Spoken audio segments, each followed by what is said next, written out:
meteorologist.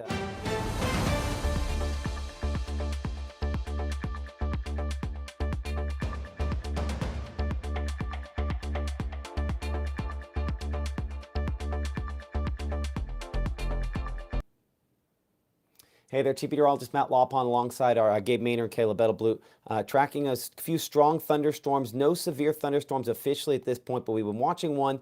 It's been kind of going along an outflow boundary here. Could have some damaging winds with it. The southern portion of Lee County in particular, where we're concentrating on that potential. Looking at the latest again on the wind mode here on a Mama Justice Doppler radar, pretty much moving right into the Shannon area now. All this kind of bright green that you see here, that is that strong wind again moving into Shannon pretty much as we speak. Now listen, this is not extreme per se. We do have some of the brighter greens there, 30, 40 mile per hour winds on a pretty consistent basis with this.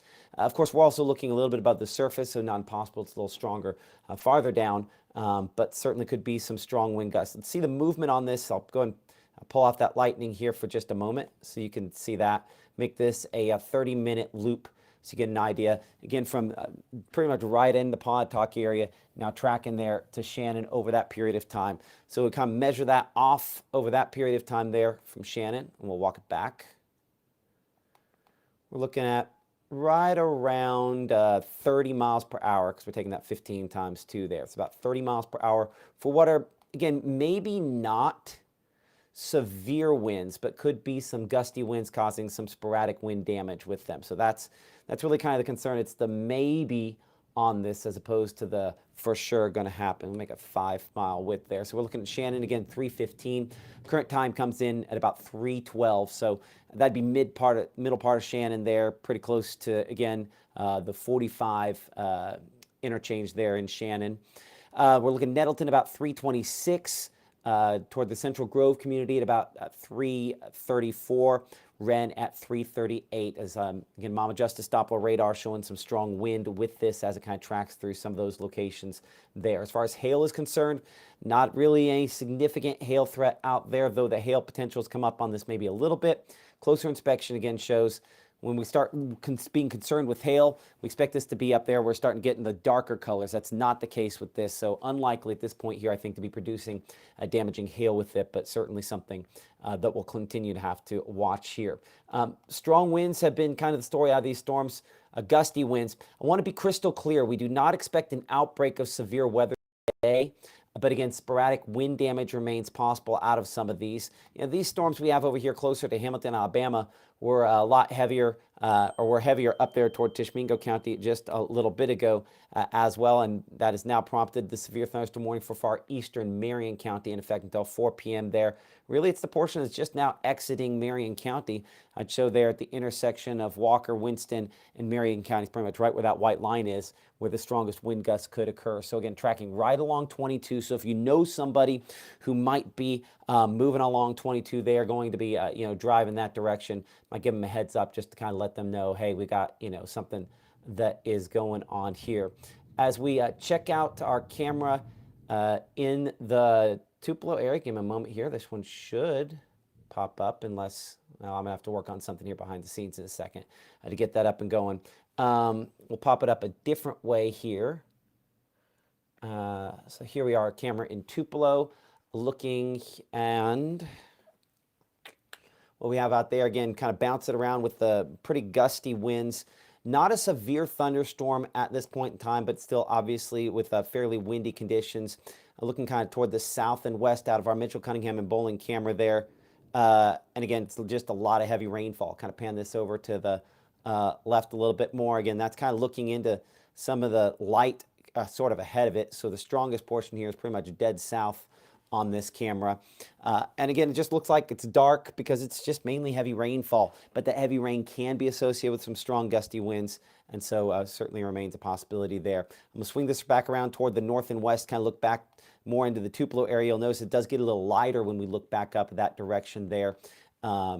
Certainly watching things closely. But again, at this point in time, a non-severe thunderstorm there. We go back upstream to Pontotoc, and this kind of move through Pontotoc, and that is starting to clear out a bit more at this point in time. Our camera there, again, at this point, we'll swing this around toward the south and east, make sure we're kind of pointed directly back into that there.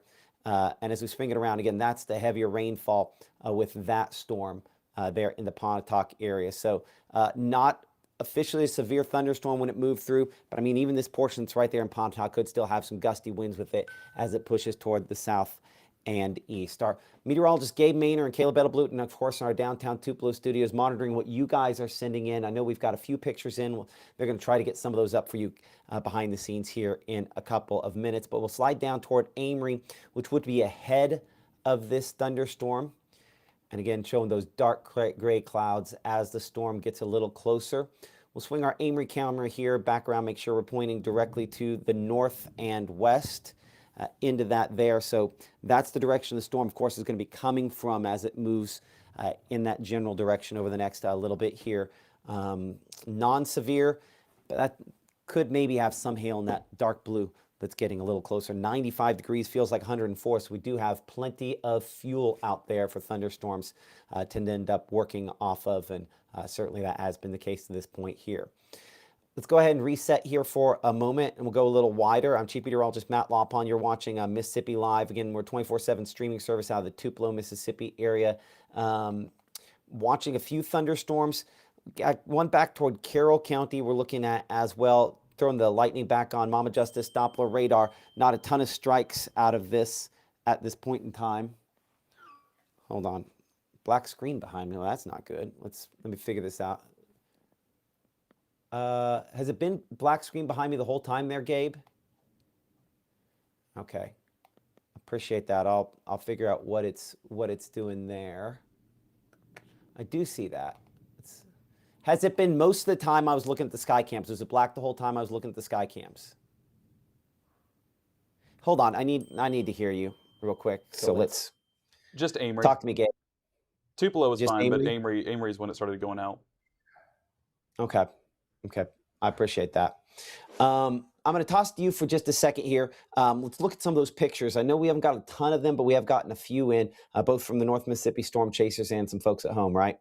Yeah, so working to pull up the storm chaser pictures here in just a moment, but at least our weather watchers out there in the field doing a great job of showing off your SLCs, as we like to put it, scary looking clouds, because as of the 3 o'clock hour here in North Mississippi, have not seen any of those severe thunderstorms, but what you're getting with this is a little bit of those gusty winds you can see with the chop there on the waterway, and the heavy rainfall there in the distance. This is what a lot of folks are seeing across the region, including what looks to be, well, right here is a little bit of a disorganized shelf. It was a pretty apparent shelf moving across the Tennessee state line. We'll work with the North Mississippi Storm Chasers to pull that up in just a moment.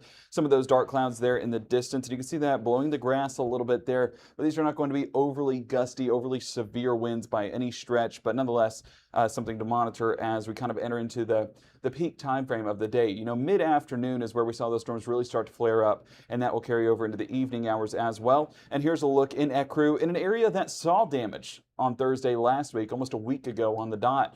But this is over there in Ecru at the Ashley Furniture Plant where they had roof damage, and you can see those dark clouds moving in the distance. And over in Ecru, and a lot of folks seeing these dark clouds move in might have been a little bit scared, a little bit hesitant. Luckily, reports have not been as abundant as last week. In fact, we've yet to get any confirmed reports of damage over there in Pontotoc County. So we're keeping eyes on that, Matt, but of course we're hopeful that those reports remain zero. But as we head into the afternoon, these storms really start firing off more and more. Absolutely. As we continue monitoring again, one severe thunderstorm and a few others that could be heavy from time to time. Appreciate our meteorologist Gabe Maynor in our downtown Tupelo studios. Current time is now 3:18. You're watching Mississippi Live. Again, we're a 24/7 streaming service based out of the Tupelo, Mississippi area, and we're looking here near Lebanon, Mississippi, and Acona there, north of Lexington. Maybe just the littlest bit of hail. We don't have a lot of lightning out of this. Most indications would be then in that scenario that's probably not producing a whole lot of lightning. We'll make this a 1-hour loop here to show again it's not moving very quickly, and so while severe weather is not impossible, I'd say 18 miles per hour remains the peak there. We show the Bowling Green community about 331 if it kind of holds together for you.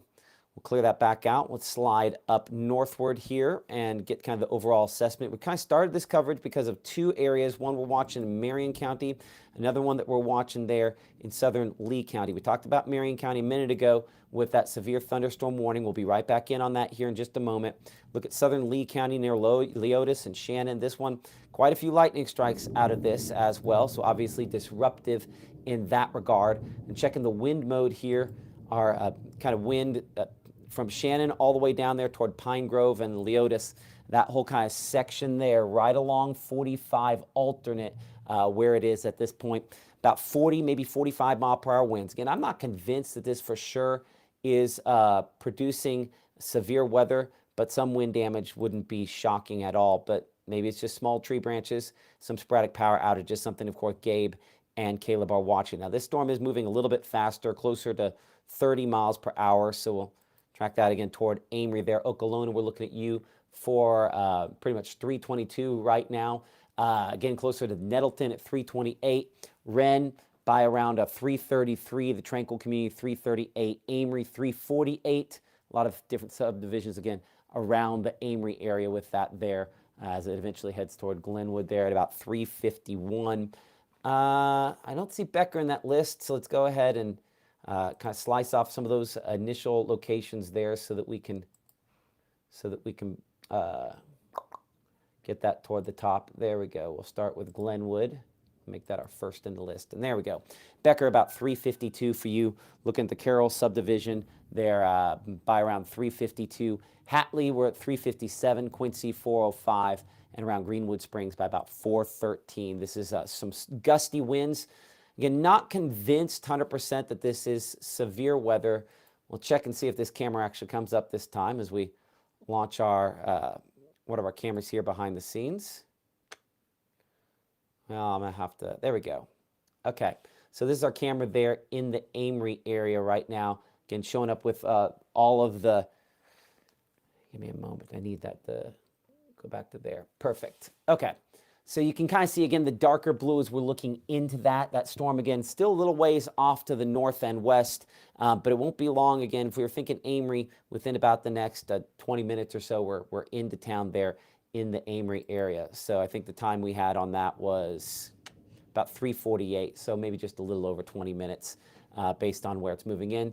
Couple of wind gusts could be strong to severe. And Gabe, again, that probably remains our main impact we see on this if we see something, some gusty, strong winds. And I know you and Caleb have been looking power outages as well, right? Yeah, and he's working to pull that up. We're getting a large number coming out of Union County, so we'll talk to him in just a moment. But whenever we're talking about these gusty winds, that's where we start to enter the severe weather factors. But look at the amount of lightning that we're talking about as well. I mean, we're up to 725 just on that cluster in Pontotoc, Lee, and now Chickasaw County. That's 700 opportunities to knock out your power. And unfortunately, that is starting to climb here momentarily. That outflow boundary from our severe storm in Marion County kind of feeding into this batch of thunderstorms there in Pontotoc County. So this severe storm is sparking a lot of our activity even in North Mississippi. But that severe thunderstorm warning in Marion County, that continues until 4 o'clock and even extends more into Walker County. So we're just on the outskirts of Marion County for folks traveling along I-22. I always say right there in Hamilton, Alabama. It seems to always be the sweet spot for severe weather to take place, Matt. I remember driving it from back home all the way here to Tupelo, and it seems like every time we drive through Hamilton, there's a severe storm. And in this case, once again, that's what we're dealing with. Absolutely is. Let's go and check out some of the lightning issues and honestly the power issues that we've had with this with our meteorologist Caleb Edelblut, kind of watching some of those numbers there. He's got the latest on that situation. Yeah, so Pontotoc and Union County are probably the two counties being affected the most right now. You can see Union, the only county as of right now kind of coming in with some color, which is always unfortunate with our power outages. With our Pontotoc EPA, we're starting to talk about kind of isolated outages, 3 up there in the northern side of the county, 5 within the city, 2 right along the county line, and then another outage area of 18. But I will say we're seeing a significant number of reports kind of within Union and Lafayette County, dealing with 604 all within that outage area. We're talking about almost close to 50 in the northwestern portion of Union County, getting just south of Hickory Flat.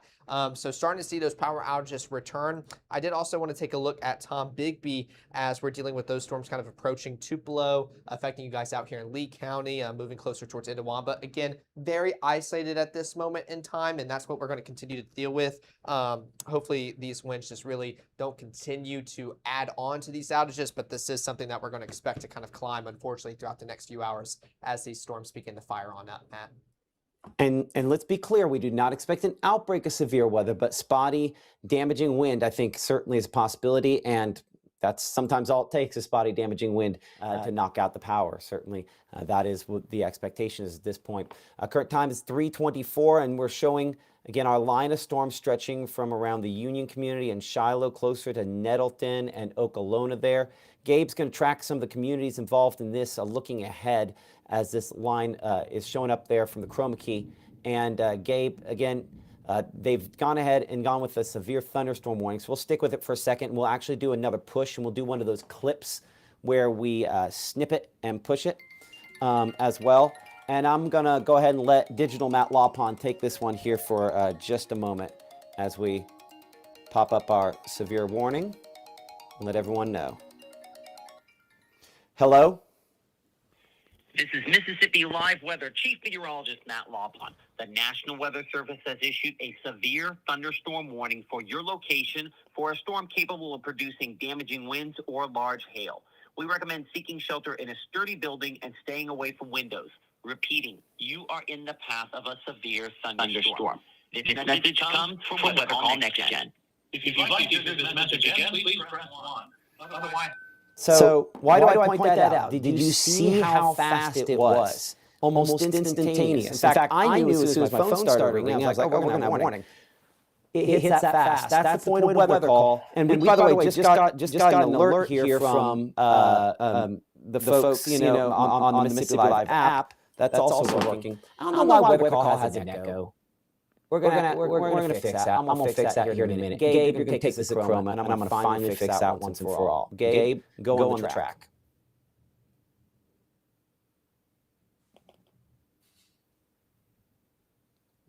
Yes, Matt, you're exactly right. Tracking this out, it's important that we stay aware. And unfortunately, it's happening at a time where folks are on that commute home from school. Buses are going. So if we're in the path of this storm, especially with high-profile vehicles like a bus, I think it would be worth a couple minutes as this storm does move on through. 3:26 is the time we're at. The severe thunderstorm warnings in effect until 4:15. As we time this out, saw a few folks asking about specifically Monroe County. Well, Wren, we're 332 off there towards Bigby, 340. Amory mentioning you, 346. Wildwood, 347. Glenwood by 348. Becker Community, 349. And off there towards Parkview, about 348. One thing I want to do real quick is as we continue our coverage is look out of our Amory camera. And I believe we'll have a view out of Amory and Smithville, as long as those are both still online. Let me make sure. Yes, so as we're looking out of Amory, this is looking north and west into this storm. So you don't get that clear and defined shelf. So those winds happening behind some heavy rainfall. Well, there's your disorganized shelf right there along the leading edge. But as we're looking into this storm, some heavy rainfall, blinding rainfall as it moves across 45. And there's your cloud base right there. Again, we're not expecting tornadoes out of this, but those gusty winds can still be impactful. And those winds have continued to climb over those past couple of scans. So we're going to continue to monitor this camera in particular as it looks towards the north and west into that storm as it moves further into Monroe County. Another way we're able to see that is out of Smithville. Let me see if Smithville is online. I believe it is. It does look like it's updating, or at least you're getting a little bit of a shake there from the wind. But this is looking more north. So your storms are developing there on the west side of the camera. So we would need to point this a little bit more towards the west. Caleb, if you want to work on that behind the scenes, kind of moving that camera over a little bit, because this is an area where I believe those storms are about to move on through. So we'll need to track that out here in just a moment. But out of Smithville, seeing those dark clouds for sure, and that's expected to continue to intensify there into northwestern Monroe County. Now, as we're looking at the current scan, this is over the Nettleton area, at least not far away from it, Matt, moving further into Monroe County, maybe even clipping parts of southwest Itawamba. Either way, some communities about to be dealing with a pretty hefty thunderstorm.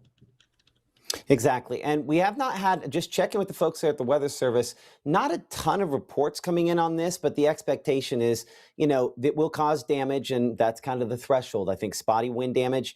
And so that's why, of course, you want to be getting to as good a place as you can on that as well.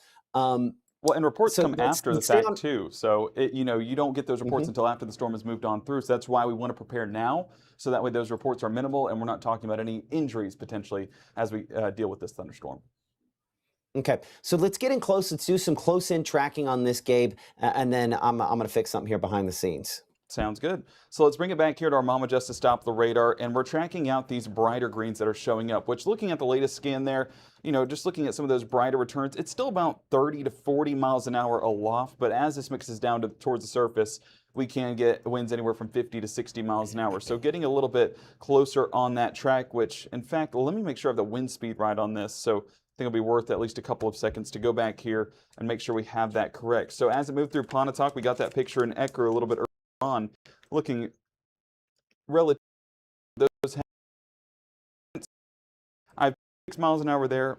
I think it's worthwhile to go ahead and put 30, and let me put it back on wind so we can get the right wind speeds on this. So as we take it along that leading edge and move it towards the Bigby area right along Highway 6 into Amory, and we're going to take it at about 30. Honestly, let's just do 27, right around that same speed we just tracked a moment ago. And we're seeing parts of the New Wren and Wren area, 331, 333, Tranquil, 335 or 336, Bigby, 336 as well. And looking towards Amory 343 that we just saw on the camera a moment ago. So for anyone that's in downtown Amory, I know there's plenty to do out there. I want to make sure that we get inside before these storms do move into the area, because those gusty winds, hey, I can tell you, I've been in these gusty storms before. They're not something to mess around with, and they can still be impactful for folks just walking along on their evening commute.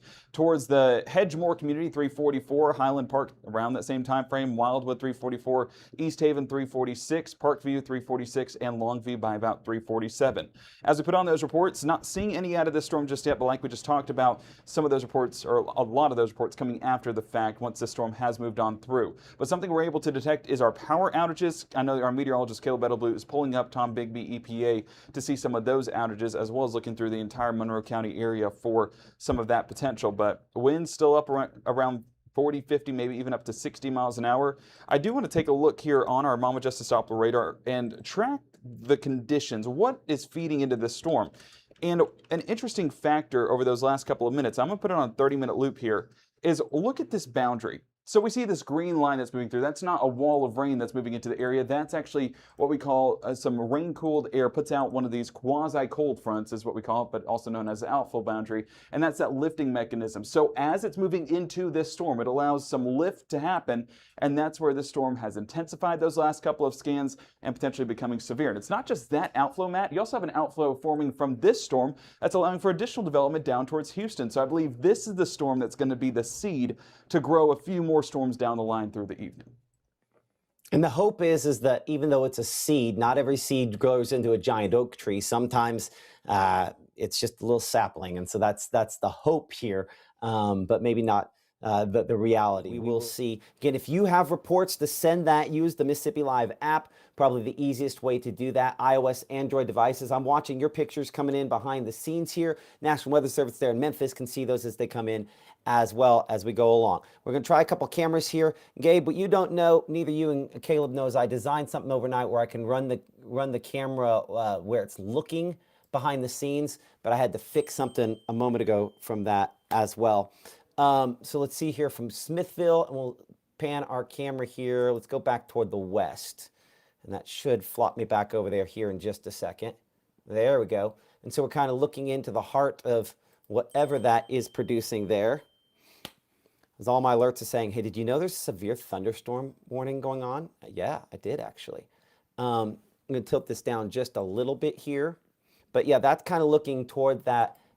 This is looking toward that sort of outflow boundary, that kind of shelf cloud there coming into the Smithville area as well. So the 77 rain cooled at the nearest thermometer there, but obviously it's fairly humid right probably at that site. We'll slide down toward Aberdeen. Again, our camera in Aberdeen, folks in Aberdeen are under this severe thunderstorm warning as well, looking from a slightly farther distance away. Monroe County under that severe thunderstorm warning in effect there until 4:15. Current time is 4:33. I'll pan this, and we're generally, I think, looking toward the north with this. Give me a moment here to lock that in here for a moment, and then we'll, I think, kind of perhaps pan that a little bit to the left, see if my button here is going to, there we go. There we are. I think that's a good shot there. So just kind of looking back and forth at that, you can see the low-hanging stuff as that storm moves in. going to certainly have some gusty winds as it does. So, and I think some of those wind gusts could be possibly up to around 60 miles per hour. We'll reset things here for a moment as we clear that off and check out, again, for Aberdeen, this is still, what, about 12, 13 miles away. And based on about the 30 miles per hour this is going, that's still about 20 minutes for you. Obviously, Amory, it's pretty much right on your doorstep now. Going back to that wind mode, which is kind of how we've sort of assessed this, does not look like it's necessarily 70 mile per hour winds, but I think sporadic 60, especially right along Highway 6, where I think it's most likely we could be seeing some of that right now traveling again through Nettleton or just a little past Nettleton there, obviously, toward really kind of that cutoff there between 45 and along 278 there into the Amory area. Again, looking behind the scenes, I don't see a lot of power outages coming in on this yet, but certainly that will increase. The northern part of this, where it's probably the most intense, at about 30 miles per hour, that's the direction this is going to continue feeding directly into this. So I'll pop our camera list down there for a moment. But you can see, again, Amory 343 is the time, and that's pretty much the way it's been kind of timing out lately when we're sort of looking at this here. I see Caleb and Gabe both there in the Weather Center looking at what might be the headline to this point here. And I think that is, again, some of the lightning that we have seen. That could be a big part of what's caused some power disruption so far as well, right? Yes, unfortunately, that will be an issue. And technically, I guess that is technically a good thing because we're not talking about too many wind reports. But unfortunately, energetic and disruptive storms continue to rumble through North Mississippi. This is a great shot of a lightning bolt. And I'll make sure to give photo creds. This was sent in from downtown Tupelo by Hannah. So dealing with that here in Lee County. Might be why our power flickered too. Our power was flickering, so that may be a reason why. But I will say, honestly, with these power outages, we're not talking about any blue out there in Union County. So local EPA is already on top of it, trying to get you guys restored very, very quickly. But if we continue to kind of thumb through all our tabs of different EPAs, still very isolated here in Pontotoc County. I'd say our most noticeable one is this teal coverage area around 18 in the southeastern portion of the county. Lafayette and Union County still dealing with around 604 kind of along the county line on both sides. So that's probably our most noticeable area of outages being reported, but still very isolated everywhere else, especially for Lee and Itawamba and Fort County. We're not seeing any reports at this moment in time as that severe thunderstorm warning continues to dig further in. So good news so far with power outages. We're not seeing those continue to skyrocket as of this moment. Okay, appreciate that. Our meteorologist Caleb Edelblut, again, our downtown Tupelo studios, bringing in our Emily Leonard. Again, you have some video that's come in from viewers here. Nitpick me. You're a year in now. Yep. So you have a crutch word, and I noticed it on Saturday. Driving through any of this, you can see lots of cars pulled off to the side. They've got their hazards on as that rain is pouring down. Again, this is Highway 6 in Pontotoc County, which is a busy highway. So if you are getting out, don't, would be my suggestion. And if you are out in this rain, pull off as far as you can on the side of the road, turn your hazards on, turn your lights on, because the visibility right now is very, very slim to none, really, because that rain is really pouring down. And I missed the very beginning of that because we had it coded with the mics back at the studio there. Where was that at? This is from Crystal, that she was in Pontotoc County on Highway 6. So, I mean, a very busy highway, obviously. Mm-hmm. And of course, at this time, like you've been talking about, kids getting out of school, people going places, don't get out and drive if you have to because visibility is really poor. Also, I will say, if you do have any other videos, you can send them in using the app. Yeah, there's place, right next where you send pictures, send in videos. Emily can pull them up and we'll get those on the screen, and we appreciate that. Our Emily Leonard, again, reporting this evening. Thank you so much. As we look here at 3:38 p.m., severe thunderstorm warning continuing there from Monroe County. Strongest portion of this is pretty much right into Bigby. I'm going to clear off our track, but you can see it's basically right there along 371 where it intersects with Bigby. That's moving into Amory within the next couple minutes. This is not going to be widespread a high-end wind damage. Now, that's not to say this isn't damaging, because I do expect, as this kind of moves in from the northwest, that we're probably going to see some 60-mile-per-hour wind gusts with it. So that will cause some spotty wind damage reports with it in the Amory area fairly soon. Our camera there in Amory, one of them that we've been kind of monitoring again here behind the scenes. I'll swing this over to our camera there for a moment. And let's check out again the way that's kind of bobbing back and forth here. I mean, you can definitely see that it's fairly rough looking. I'm going to swing this back around to the west. Man, my mouse is not wanting to click today. Okay. So yeah, okay, we're looking basically then west into this. Let's look back northwest then, based on where this camera is. Give me just a moment. And there again is that sort of shelf cloud. As we zoom this out, you see again, it's got all the low-hanging stuff with it as well. It's going to look a lot worse than the reality of what it is. And so I just want to emphasize one more time, we are not talking about a scenario here where we have tornadoes with this. This is going to be some gusty winds, yes, but this is not going to be tornadoes or anything along those lines. So I just want to make sure we're 110% clear on that and the way this is behaving here. Okay? So back over to Mama Justice Doppler radar. And again, those north winds, again, bringing in the gusty winds. Most reports here in this 40 to 50 miles per hour. Double checking what we have coming in from the folks at the National Weather Service here. No new reports since this warning originally came out a few minutes ago. The only real update is that Chickasaw has been kind of sliced off the backside of this. Let's look at our True Shield hail reports. Again, nothing on that I think is probably actually any sort of hail to contend with. So maybe some very small hail. On the wider shot here, let's go back to rainfall mode, make sure there's nothing else we're missing. I think back toward Eupora, again, these storms from Houston to Eupora, they are a little bit weaker comparatively speaking. We'll put a storm track on the whole group of them. Most of these, again, right there, we'll say 20 miles per hour could be just a little bit fast, but we'll say 20 miles per hour or so. Double check that. So there's some times there. Again, no severe thunderstorm warnings officially out of this batch. Our camera there in Houston, again, kind of contending with what some of these storms are kind of bringing with them. That's, again, that very heavy rainfall that's kind of following in place with that in Houston. Again, current conditions there, obviously not severe. And you can see how it's really the kind of northeast portion of the county where we have that warning in place. I'm going to swing this camera around if you give me a moment.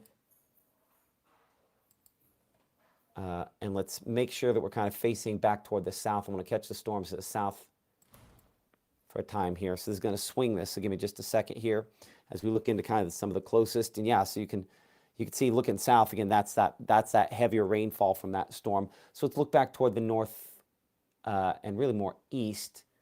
So we're kind of looking back into the heart of where that storm was, and this will swing this back toward the east. And yeah, you can even kind of see the leading edge of that shelf cloud there in Houston just on that shot as well, which is pretty similar, obviously, to what the shot we were looking at just a moment ago coming in from the Amory area, which, I mean, certainly looks rough and twisty. Severe thunderstorm warning continuing for you in Amory until 4:15. Check in with Caleb and of course, Gabe back in our Tupelo studios there. And Gabe, as we head over to the chroma key wall here for a second, again, tracking these storms, heavy rainfall, gusty winds, have not had a ton of reports in the chat as of yet, but we'll go ahead and kind of check through some of those, right? Yeah, so looking at the chat there, I saw Nettleton getting a lot of rain and wind now. Nettleton almost seeing where the storm is intensifying. Even the folks there at the National Weather Service in Memphis talking about that strong wind signature now showing up out of our Monroe County site in Nettleton, not far away from that in the grand scheme of things. I did also see, don't park under the underpasses or don't block underpasses. That's an issue with these storms, is folks like to travel on the roads and then they get stuck on the roads and they don't want to end up driving through it. I've been caught in an underpass situation and it just becomes a big hazard. So that's why we tell you in advance, do not get on the roadways. If you're trying to get on Highway 45 and make that commute, just wait a few minutes, let that pass on by, and then you'll be able to continue through your afternoon as normal. That's the thing with these storms, is they're not long-lived, but they will move through the area and pack quite the punch. I did see, I was trying to see, we've had a lot of damaging winds with these storms this year. Can't remember previous years being like this. That's just your typical summer-like pattern. You get that convective temperature, fires off that storm, and then the boundaries start forming and more are able to build off of it. And we've had that, unfortunately, quite a bit the past couple of weeks, and a large part of that has been the damaging winds as the primary concern. And Matt, that again remains a possibility tonight, and we need to make sure we're doing our part to stay safe. Yeah, absolutely. And, that just means, staying in as these storms kind of move through and letting them do their thing.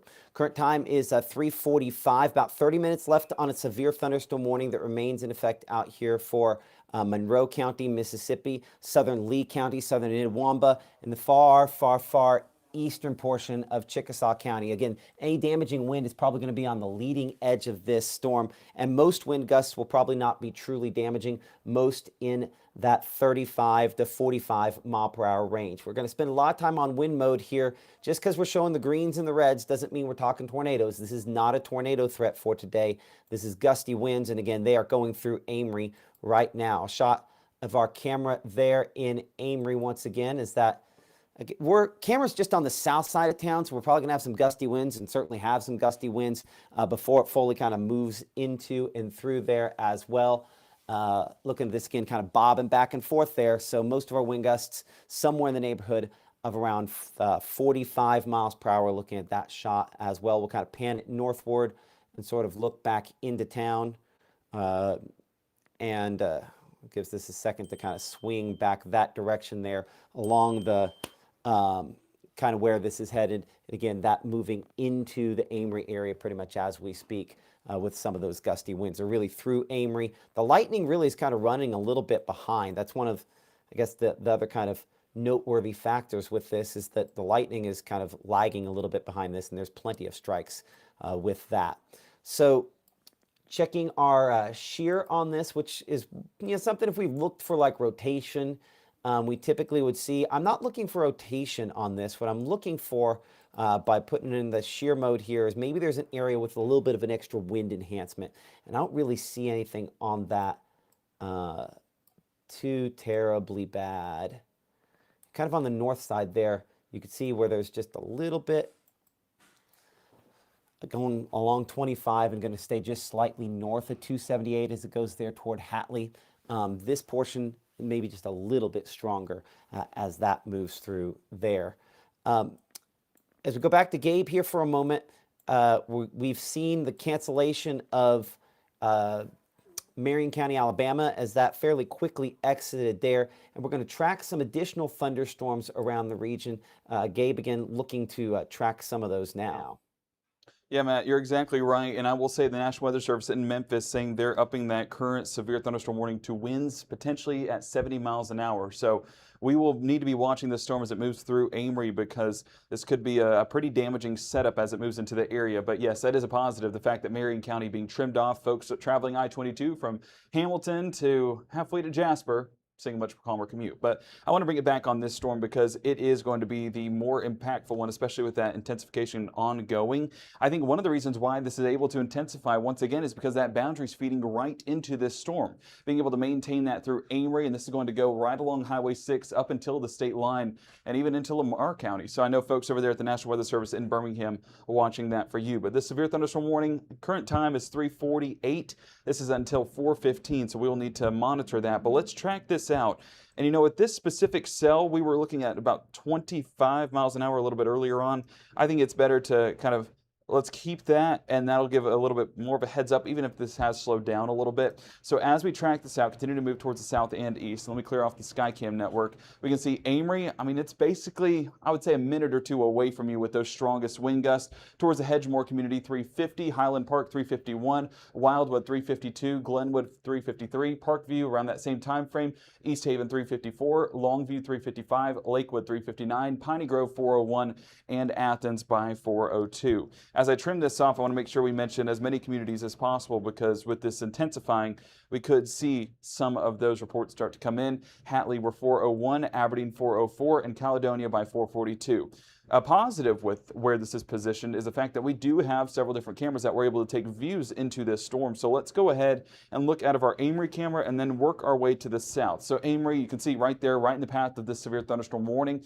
And as we're looking at that camera, you can see it shaking there in the distance. I do see a few folks still on the roadway, so I hope that they get to their destination pretty quickly so they're not caught in the storm on those roads driving at some faster speeds. I mean, 50, 60 miles an hour, definitely possible. So 90 degrees, that's going to be some rain-cooled air that we get to enjoy. But with that rain-cooled air, that's that outflow boundary that forms, and that's where you're getting additional development towards the south and west. Those dark clouds moving in, a little bit of self-forming as well. Our meteorologist Caleb Edelblut has a few pictures of those that you guys have sent in, and we'll look at that here momentarily. But Amory, a view that we'll need to utilize here in the next few moments. I also want to go down south to Aberdeen, because you saw the track that this was going on, eventually trying to move into southern Monroe County. I mean, that's a pretty good look at that shelf. Wow. I mean, you see the shelf cloud at the top of your screen, the dark base of that rain shaft, where it's going to be the heavy rainfall, and that's great for our trees, that's great for our plants in our gardens, but it's going to make for some blinding rainfall on the roadways. And you see the base of the cloud there on the left side, I guess it would be the right side of your screen. Had to get my bearings right. But the right side of your screen there, the sun kind of peeking through. The sun helping to add some of that destabilized air to our atmosphere and allowing these storms to continue to be on the stronger side. But look at the winds. You can see it kind of swirling the trees there at the base. This is the outflow boundary out ahead of the storms that's kind of branching off of this main severe thunderstorm warning. So you're watching the winds in advance, and that could knock down some limbs, could knock down some trees, but we do expect perhaps some trees to be knocked over due to the strong winds within this severe thunderstorm warning. Now we also want to look out of Caledonia. Well, we can look at Smithville too, out towards the west, I believe, based on the positioning here. And this would be looking into that severe thunderstorm warning, still where some of those stronger winds are right along that leading edge. And this is going to be from Smithville all the way down to Amory and all the way down there towards the Houston area as this kind of works its way towards the south and east. That severe thunderstorm warning in place until 4:15. So we'll be watching that for sure. And I want to go Caledonia just to look a little bit out ahead of this, because we may get a good visual on the shelf. It may not be turned the right way. Yeah, still looking south and east. So Caleb, if you want to adjust that looking north and west and let me know when it's there, then we will come back to that camera. But bringing it back to Amory, because this is where the strong gusty winds are basically overhead, not far away. It's not updating. I hope we didn't lose it. Okay, perfect. Okay, it's back. So there's your view, and there's a look at some of those travelers there on the roadways. Trying to see, yeah, so that rain already starting to fall down. It is going to be a pretty heavy downpour within this as well, and whenever you mix in the winds, it's going to blow around that rainfall and make it pretty blinding there on the roadways. Now, I do want to look back at our wind signature here. And while we talk about the winds and what they could be, right now getting readings of about 46 miles an hour, and even some of the brightest returns there up to 50. Probably down at the surface, 50 to 60 miles an hour being maintained. And we're close to the radar site now. So the unfortunate part of this is we get... Oops, sorry, that switched it back over here as I was looking at Amory and checking something here behind the scenes. Again, gusty winds out of this there. Looking into that there in Amory. We'll bring Gabe back up here in just a moment with that. Let's kind of pan this, I think, just a little bit over to the left slightly. Again, lots of low-hanging stuff. No tornadoes are going to come out of these storms. I just can't be more clear about that than what I'm being right now. Let's bring Gabe back in here for what you're talking about. Gabe, go for it. Yeah, I was going to say with the unfortunate part, it's like, oh, you left him on a cliffhanger. But no, the unfortunate part about where this is positioned is it's about to move right through the radar site. So we're not going to get as accurate of data because it's moving right overhead of the dome. So unfortunately, we're not going to get the best readings there for probably here in the next 10 to 15 minutes or so. But as of right now, you're at least seeing those strong wind gusts there at the surface. And Do what? New warning. New is about to warning. be issued. Okay, new warning on the way from our meteorologist Caleb Edelblut as that storm continues to track through Monroe County. Okay, and just kind of going a little wider, Caleb, it's not on this one. It's probably on the Chickasaw County storm, isn't it? Yes, it's going to be for the Clay County. There you go. Yeah, so it's the Chickasaw County storm. The folks there at National Weather Service in Jackson, rather, deciding to go ahead and pull one on that. We'll go ahead and reset things here for a moment and look at that.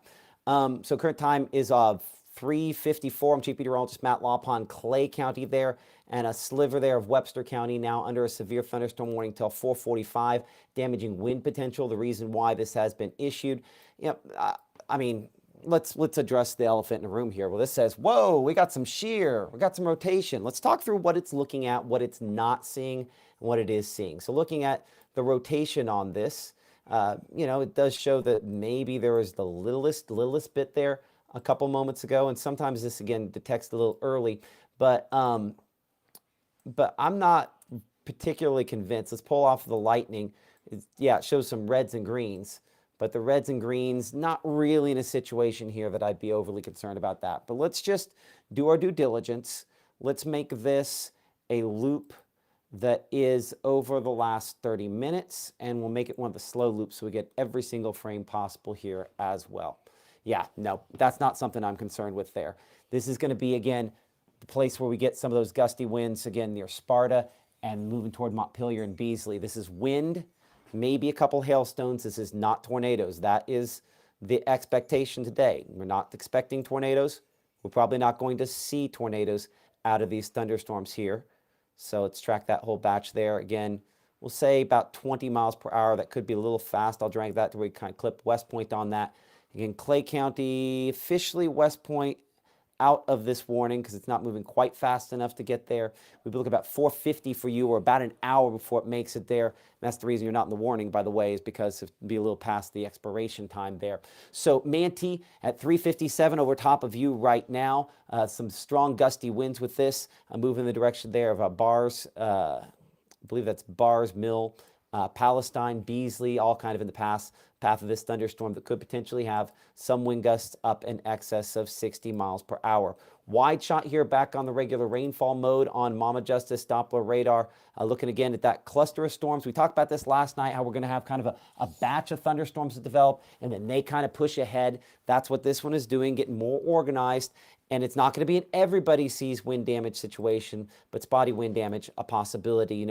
Gabe's talked a bunch about this. We have the convergence here of this storm following right along. It's almost like a highway for it, but it's an area of rain-cooled air coming from the north out of some of the thunderstorms that direction, and that's what's kind of prompted this severe thunderstorm warning there for Monroe County. We're concentrating a lot on Monroe County because Monroe County is kind of getting the brunt of this as well. I will say north side of Amory looks like it has the heaviest, strongest winds kind of slid down toward Becker here, and moving toward Athens and Westville and Quincy ahead of this, where some of that is going at this point in time. Another shot, we'll look at a couple different shots of this. Our shot from Aberdeen here. Give me a moment here to pull up our camera in Aberdeen. And we'll kind of look into this. Again, we're going to look kind of back toward the north and east on this. So kind of blowing around just a little bit there. Let's swing this to the northeast. And I'll give this just a second to kind of pan out that direction. Most of what we're looking at, again, the gray there, that's the heavy rainfall, and that's sort of the leading edge. We call that a shelf cloud. There's a tendency to kind of assume that dark clouds are bad clouds. It's not necessarily the case in this situation here. It's not necessarily bad clouds that we're talking about here. It's just going to be some gusty winds as these sort of move through there. It doesn't look like my camera. Oh, it's going to go way high once it finally catches up here in a minute. But yeah, so that's that storm that's up there toward Amory. Certainly, as we look back northwest on that, it's not quite as impressive, the part that's moving toward the Aberdeen area at this time. So again, Hatley, Becker, you're kind of in the heart of whatever this is producing right now. That's the question I have for you guys is, what is this producing, depending on where you're at? Whether Mississippi Live Weather Remix Contest, that's interesting. What I don't see over there, looking at the list, is I see some whatabouts, but I'm not getting a lot of reports there from what people are actually seeing that it's that bad. When we have like a high-end, legitimate, severe weather event ongoing, usually it's just bam, bam, bam, bam, bam. There's questions. And in this case, I think questions are actually a good thing. That means that maybe the reality of this isn't as bad as what it could be. And that always is a situation we hope for, that, we prepare for the worst and hope for the best. And certainly we're hoping that that is not the worst for sure. And there's no tornadoes out of this. I just can't say that enough times here to make sure we're kind of crystal clear on that. Back here toward Manti, we do have a camera down in Mabin that we can check out there. Looking out of that camera there in the Mabin area towards some of those strong thunderstorms. Again, Clay County, parts there of Webster County under severe thunderstorm warning. You can see, again, there's that warning in the northern part of the county, just north of where our FastNet camera is there in Mabin. Looking into, again, dark clouds, low clouds, no tornadoes out of any of these clouds today. Back on Mama Justice Doppler. So again, Montpelier and right there along 46, moving along 389, where this is heaviest at this time as it heads southward there, close to Hill Road, along 389 and Hugh Mosley Road, again, moving toward Palestine. That's where it is strongest, kind of heading through some of those spots right now. The wind is not going to show up as impressive on this just because of the positioning of where we're at. Though our peak threats does show potential here, and again, severe thunderstorm warning Clay County, but right where that purple is in Chickasaw County, possibly a few hailstones with it. Let's check our True Shield hail swath. And by the way, I did talk to Foster with True Shield, and they're going to go ahead and lower the threshold for what you can enter and win that $100 gift card. So we might not get all the way to 1-inch hail today, but if we don't, if we're at 3/4-inch hail, the largest hailstone, you got to put it next to a coin. You got to do something to make sure that that we can measure exactly if that is the largest, but largest hailstone there could win a $100 Walmart gift card, so you can spend it obviously at Walmart, not just on roofing, but appreciate our friends at True Shield Roofing for doing that. Wind here, our next warnings could potentially be down here closer to Bellefontaine and Walthall, if that storm kind of strengthens a little bit more as well. These are still fairly spotty, still a little bit of time away before that happens. Lightning is kind of one of those good indicators. Shows 744 lightning strikes. You can clearly see, though, if we pull it out here, that there are a few spots where the lightning clusters are most significant. Those are the spots there where obviously we are expecting to have the biggest issues with severe weather potential out of this. And certainly that's where power outages have been the most significant as well in the trailing portion of this. We come up here as a severe thunderstorm warning. We've seen Lee County clipped off the backside of that there. Gabe's been looking at the power outage situation, as has Caleb as well. A couple of concentrated areas, right?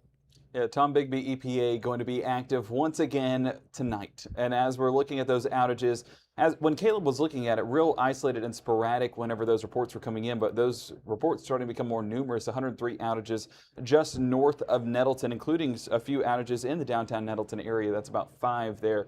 Looking more towards Shannon, our friends there over at Shannon, the Red Raiders, we were there last Friday seeing 30 outages. So I know they're excited to get the power back on and restored, but luckily those reports are not as numerous as they have been in previous events, currently sitting at about 168 outages. So the folks there at Tombigbee EPA not going to be having as busy of a night, and we're fortunate that those reports are not in the thousands like they were last week. But as we continue to look out of Northeast Mississippi EPA, there's where the outages continue to amount to 600, 700 folks. We're 678 members affected. So that's where the most outages are being reported. And looking at the latest tally here from Mississippi with the folks there at poweroutage.us, Union and Lafayette, the ones that stand out with the folks there at Northeast EPA, and then over towards the Tombigbee EPA coverage area. Of course, we're going to look down south. We do have 4 county up, but we're going to have to go to some local power cooperatives in Chickasaw County. So we'll pull that up here momentarily, Matt, and we'll have those updates coming in for you. But even looking here behind the scenes at some of the pictures that you guys are submitting, let me make sure that we have that up. These are a lot of just the shelf clouds that have been sent in, including one around Smithville and then other views around Amory, just all across the area. And some impressive shots, all things considered. The SLCs have been showing up and showing out, but luckily those reports are not coming in as of just yet. And I'm looking at the latest there. Yeah, plenty of lightning, but luckily I'm still not seeing any damage reports here at the Mississippi Live Weather Center. So that's a positive. We want those reports to be non-existent, but if you do have any of those reports, send them in through the Mississippi Live Weather app, and those will forward right along to the National Weather Service in Memphis or Jackson, depending on where you're at, and they'll be informed on what those storms are doing. So appreciate all of our weather watchers out in the field for keeping us informed and in the loop on what's happening and what's taking place. But of course, this is going to be still a pretty active evening. So keep the cameras ready. Just do so in a safe manner. Yeah, and maybe we should also kind of dig in here on what we're not seeing going forward, and that is probably not going to see another significant round for a while. There are storms back out into Arkansas. Still some questions as to how plentiful these become. They don't look like much because we're kind of looking at a radar that's not in the right position from that. So it does remain possible we could potentially see additional thunderstorms as these try to roll in later on tonight. So that's the unfortunate thing. We kind of have a couple of different chances there. While a good chunk of the evening will probably dry out after this line comes through, there remains possibility that overnight we could have some additional issues there as well. Fayette County, Alabama, under a severe thunderstorm warning, and of course Monroe and Clay counties in Mississippi. Southern Itawamba County, perhaps some there. Let's go ahead and check out our latest here. Looking at the precipitation mode on Mama Justice Doppler. Yeah, and the lightning is down a lot on our Monroe County storm. Look at the front half of this, right? And then look at the back half amount of lightning. Now check our storm down here in Clay County, right? A lot more lightning kind of on the leading sort of edge. One of the signs when we start watching that lightning, the density, the number of lightning reports diminish, typically that's a sign that the intensity has somewhat as well. And so that's the hope and the prayer in this situation, but we're not talking about, again, tornadoes. Let's go here and look at the wind portion of this and go back to the wind mode because we are right there by the radar site. And again, that wind is pretty much getting right into there at this point in time. Pretty much right there along the edge there near Quincy and back out here north of Westville where it's probably strongest at this moment. Going back to the rainfall mode, and you can see again, it's this portion here. It's kind of leading and pushing ahead there through Athens and Westville, pretty much right along the intersection of this boundary. That point there that's continuing to kind of get everything colliding and trying to continue to allow that to develop toward the south and east. As far as our severe threats go on this, perhaps in the worst case scenario, some hail. Not seeing a whole lot of reports of hail coming in. I'll check our chat with you. Again, looking what you're looking at. Hey, in West Point. We're in West Point today. Again, talking to kids there a little earlier on. Some scary lightning there in Amory. Rotation of clouds in Aberdeen. You're going to see little spins in the clouds from time to time there, but we're not particularly concerned about that at this point. Columbus going to get bad weather. I do think some of the thunderstorms go through there. In Becker, wind was not too bad, mainly a heavy rain situation. There's our check mark that we're looking for on this, okay? So I think that says Heather. Hey, Heather Russell, appreciate you on YouTube there. That comment means the world to me because that allows us to calibrate, right? Like, for example, if you're a kid and you play basketball and you're the best basketball player you know, but you're the only basketball player you might not be a very good basketball player. But if you're the best basketball player you know and you're the best basketball player on your team, okay, you're probably a pretty good player. And so you can calibrate more cleanly the more information you have. And so in this case, it allows us to say, if Becker, which kind of went through one of the heavier parts of this, if you're saying, well, it wasn't that bad in Becker, and it was a little bit north of Becker, so it depends on where directly in Becker you live, right, versus where it shows up here, that means that maybe this isn't quite as bad, and that's what we would like to see there as well. Looks like, again, Shannon Nettleton exit. Nikki reporting that there was potentially a car overturned there. That's something we'll work with our Emily Leonard to confirm with the folks here at Lee County E911 that apparently a pickup flipped there. Let me check our chat with the National Weather Service here behind the scenes as well. Again, they're just the same thing here. Monroe County Airport recorded 37-mile-per-hour wind gust. That had been 1 minute ago. Although it was south of where the strongest winds appear to have been. Current warning set to expire here soon and going to determine if they will issue a new warning or not. I would say based off of what I'm hearing out of Becker there and what they're getting off that official thing, I think, again, I see someone mentioning lightning rough there in the Smithville area. I think that could be the worst of what this is. Yeah, this now let's look at this. Let's keep it in close. Let's get perspective. It's about 243 strikes just on this kind of zoomed in view there versus what we have up here. It's a few more, but also the thunderstorm lived a little longer. If I get the gist of those, I think it's pretty similar, all things considered, though the lightning strikes on the increase. The flashing zigzags you see, those are new strikes, and there are still a decent amount running ahead of all of these. And so warnings for strong wind in particular, but thankfully these are not as high end as some of the wind events that we've had so far this warm season, this summer season as well. I'm going to track the whole part here, kind of a zigzaggy sort of line, because he's someone asking about Columbus. We're going to make the assumption here.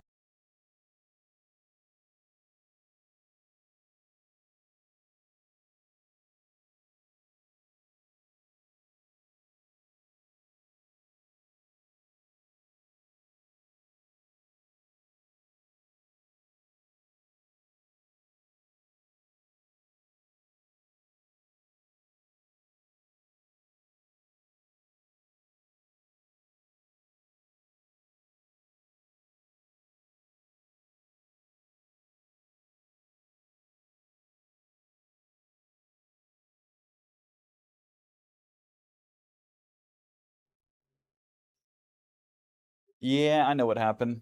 That's what you call some hours of severe weather coverage, and the mic just not being able to handle the heat, so it got out of the kitchen. So as we look at our Mama Justice Doppler radar, you can see how these storms continue to fire off, working their way right along the boundary. And as these storms remain along the boundary, they're still going to be strong enough to where we could see these develop into severe limits. Now, that report out of Becker, and again, if you have any reports like that, send it in to us here at Mississippi Live, then that's where we're going to be able to assess things later on. So that report in Becker helping us get a gauge on what these storms are capable of, and we appreciate all of your reports that continue to come in behind the scenes. Well, is Mike back in action? Yeah, I have like a backup battery here just in case that happens. I was going to change out mics earlier today, but then we had storms and I changed out enough stuff. Can't do cameras and mics all on the same day, or else we're just tempting fate on Well, Matt that. Lopon outpaced a mic, beating technology once again.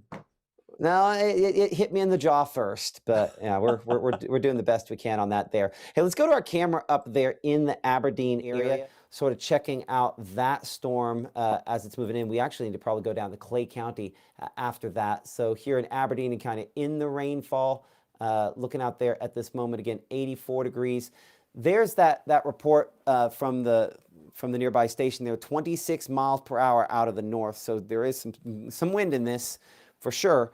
But at this point in time, just kind of looking at this, again, sporadic wind damage, I would say that's the main impact that we could see. Now, I referenced them a minute ago here, but you can give your reports to us, again, sending those in using the Mississippi Live app. I'm looking behind the scenes at the pictures you guys are sending in. We'll get some of these shots here from Gabe in a minute, but I don't see any damage pictures coming in.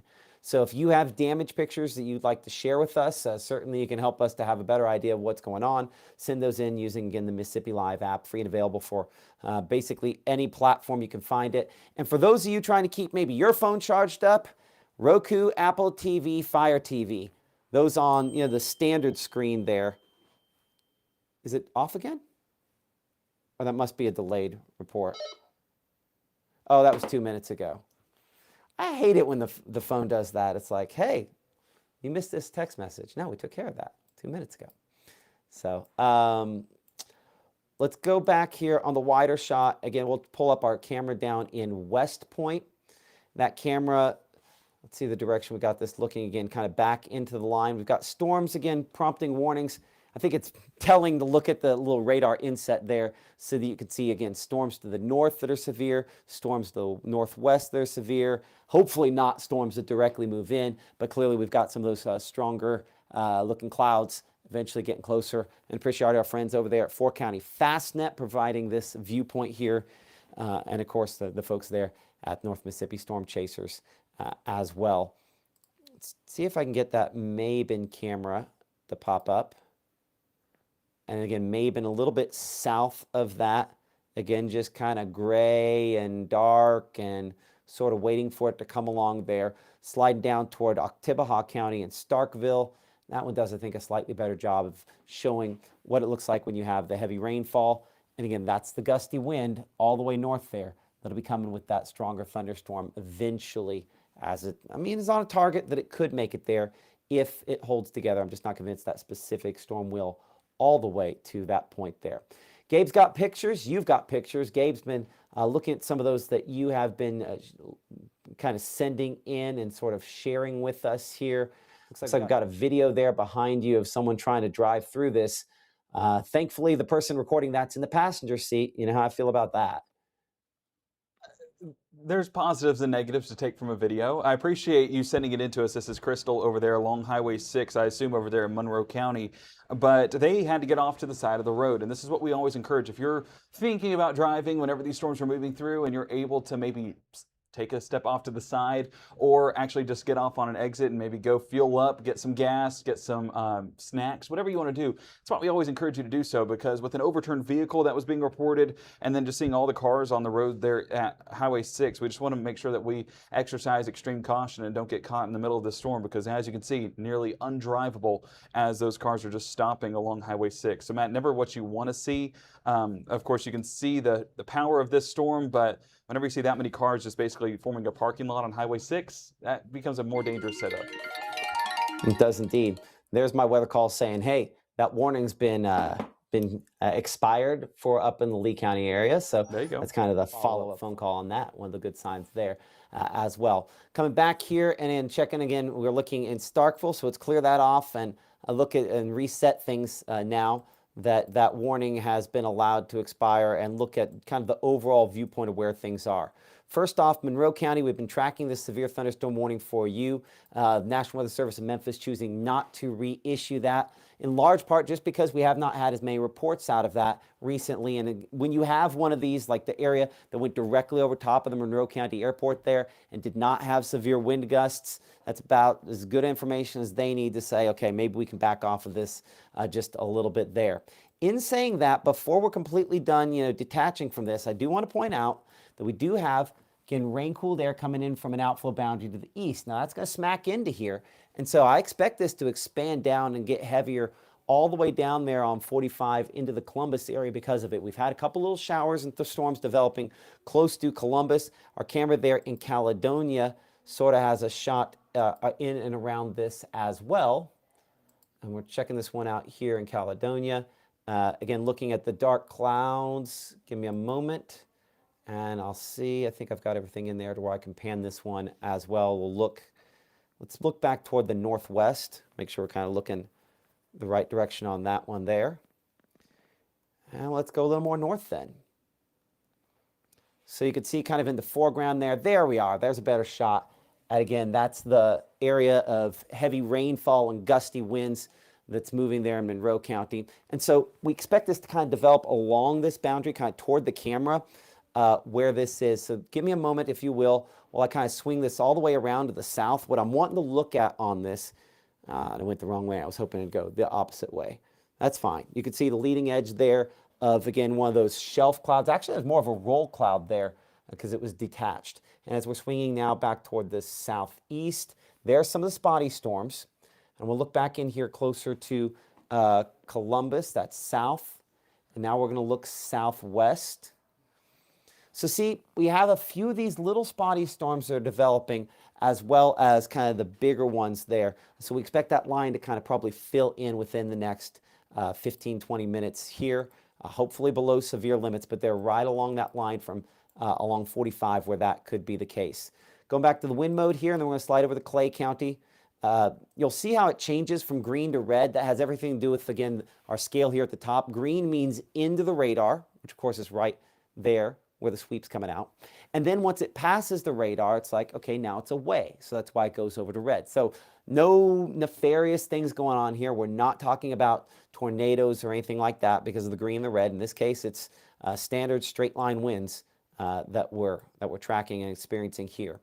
So for Clay County, western Clay County in particular, this batch of storms, I'm not convinced we're all the way up to 60 mile per hour winds, but spotty wind damage possible. We'll look 3D on this which we have not done much today. And that could end up, man, we should have done this a little earlier. That's my bad. So let's look here. That does a good job, I think, of kind of giving us a look. So these storms back here toward Lexington are not nearly as impressive as some of these. Really, our cluster there in like Western Clay County and Webster County, those are our strongest at this point. Just kind of looking on this three-dimensional way to sort of view things here on Mama Justice Doppler.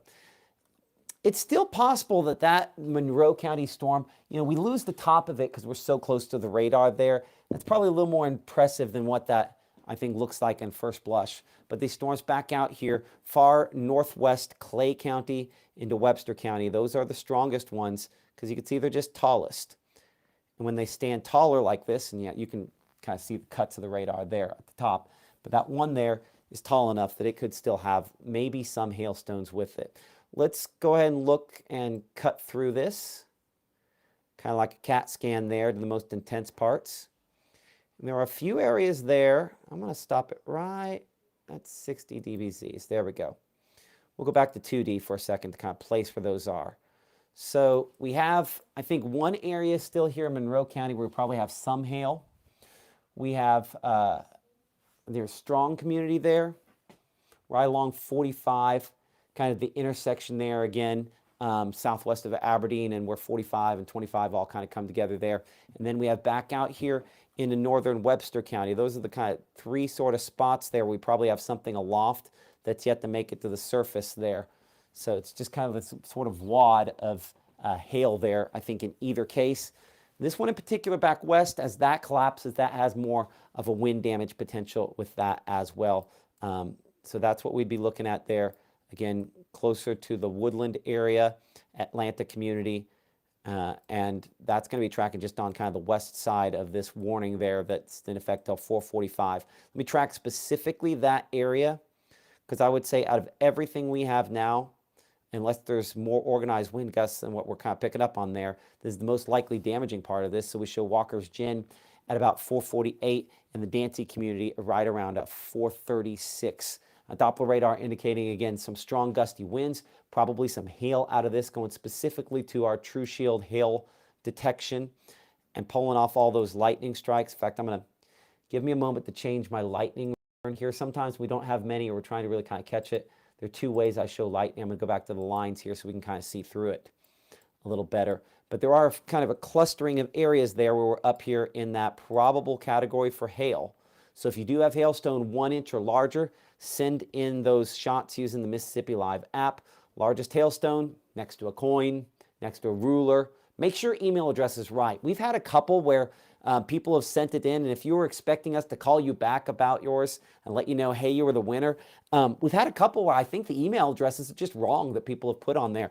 Some decent-sized hailstones. I think we've had at least one winner that we probably didn't get because the email address was wrong. So make sure when you submit it that your email address is spelled right, so that we can, get that to you. But I do think that this is probably producing a little bit of hail, and certainly that would be one of the areas that we would be watching that potential western, eventually moving into western Clay County, but far southwest Chickasaw County at this time.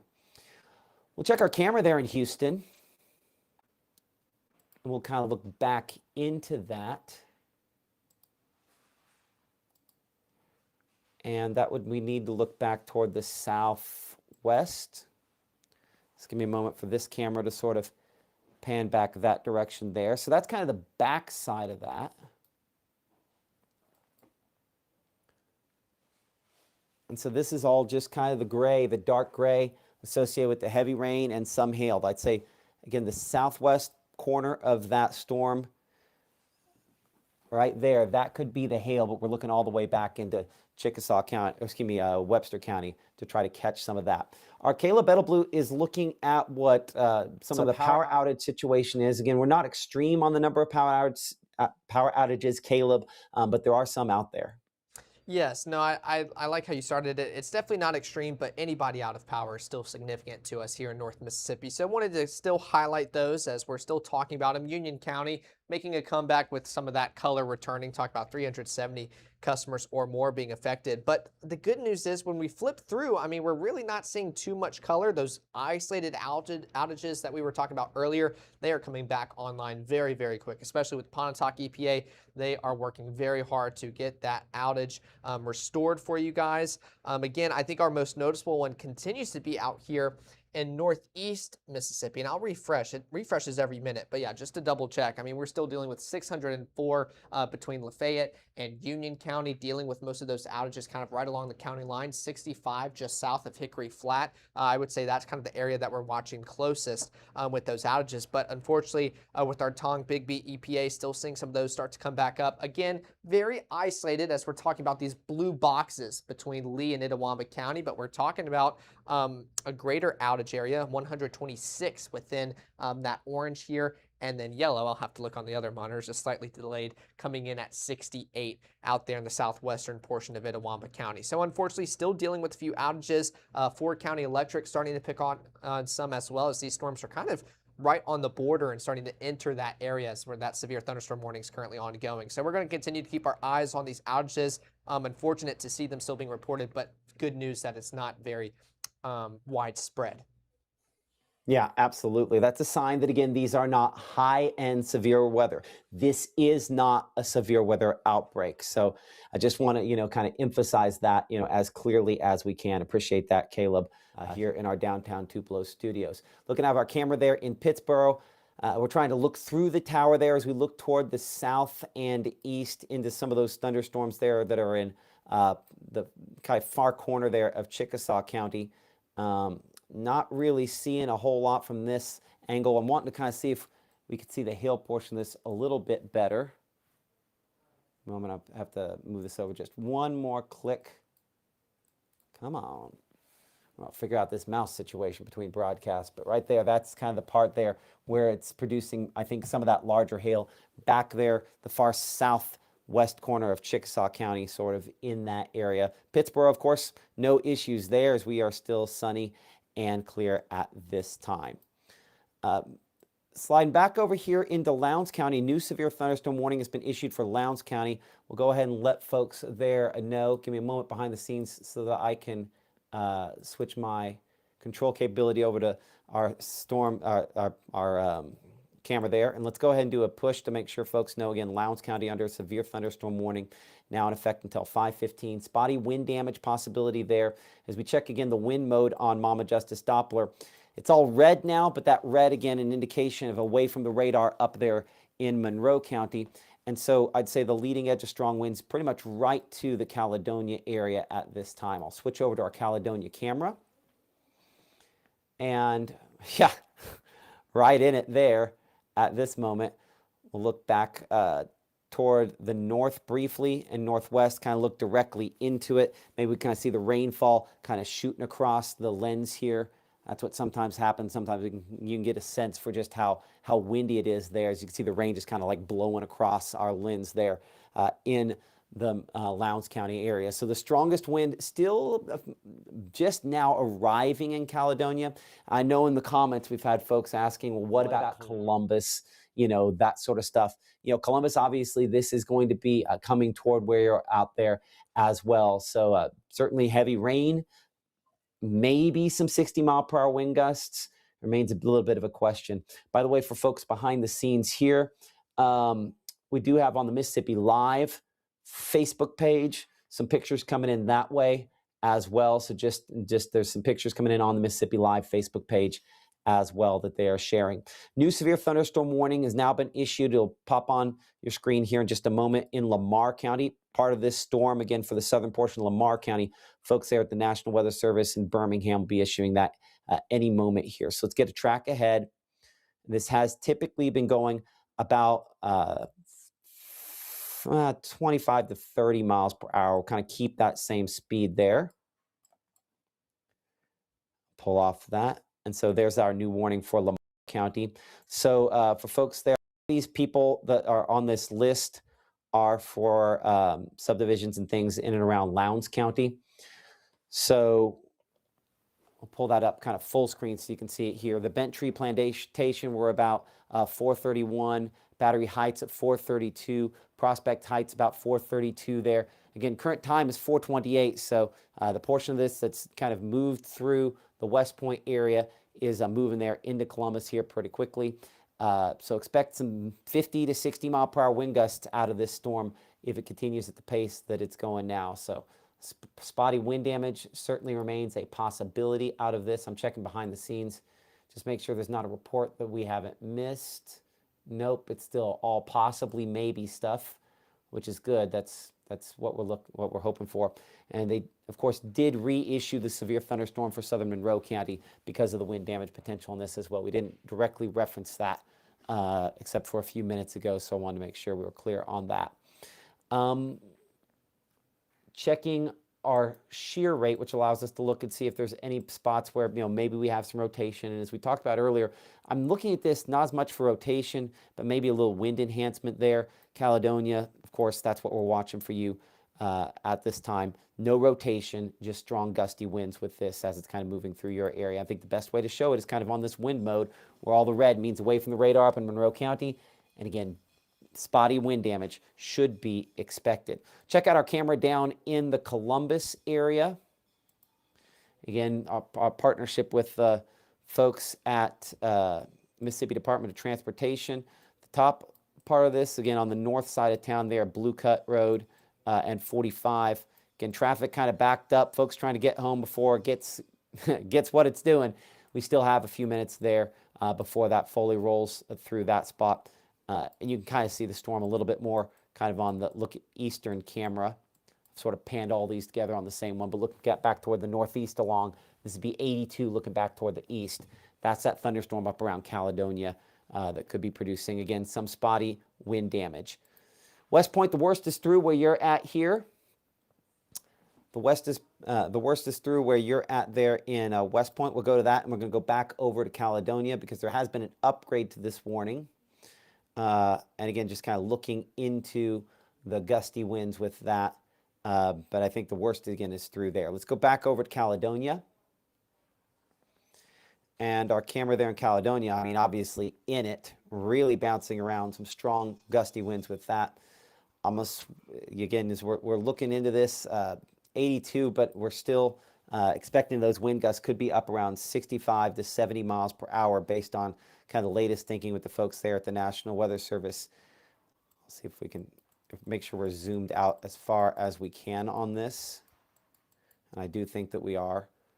Okay, so we'll swing this all the way down south, and perhaps we can see maybe some sheets of rainfall kind of going across. You can kind of see them coming across that camera lens there as well as we look down toward the school. No tornadoes out of this, got to be clear. But some 65 to maybe 70 mile per hour winds, at least according to the National Weather Service down there in Jackson. That's what they're kind of going on this, a possibility on that. But no official reports on it as of yet. Let's look on the velocity here, which allows us to look at the wind. Yeah, okay, I almost missed that. I'm going to bring in Gabe on the BAM for a second. I need one of these buttons where I stay big and you go small occasionally. But go over to Chroma instead, so that one I can pop up where it's at least the radar's fairly big. But I think the oranges that we're seeing on there, those are the reason they went with that, is at least it's sampling where you have the yellows there, 80 mile per hour winds. That's pretty significant. And I'm curious to see how that's verifying down towards the surface, because we got reports last week, I remember, or I guess on Saturday, where there were some 90 mile an hour signatures on a storm that was, 60 miles an hour. So, I am curious about the radar, but put that on a loop real quick. Here's what I'd say. There is consistency on where it is, right? I wanted to see, yeah. Like, you have it right there where it has a couple pixels that are up there to around 80. And if you went north, it was directly north of that where that was. That's not the direction I would necessarily perfectly expect, but that's not unreasonable. Let's go back to precip mode and see if maybe, yeah, it does puff out a little bit more. We need to check out that camera back there. Okay, so thank you for helping me calibrate that there. Let's go ahead and swing the Caledonia camera around to the east. I'm going to get that moving before we even get there. Yeah, you can see the wind coming right off, you know, the fact it's hitting the top of this water tower there and sort of like, there we go. Looking through there, you can see the bands of wind. I would say most of the bands of wind I'm seeing there about 40 miles per hour, maybe 50 miles per hour or so. But it's what's beyond there a little bit that could be that 60 to 70 mile per hour winds. Well, nope, we're getting some gusts that definitely would qualify as severe. So let's go northeast a little bit more. Look kind of into that. Yep. Let's pan this down just a little bit. Oh, I think my button might be set up backward on that. But that definitely, I would say that seems reasonable that we could be getting some 60 mile per hour to 75 mile per hour wind gusts out of that in Caledonia. So wind damage likelihood has increased on this storm, and it's definitely still showing up here. Let's go to wind. Yep, see, that's 3 scans in a row up here northwest of Caledonia or near Caledonia that we had some of those high-end wind reports there out of this.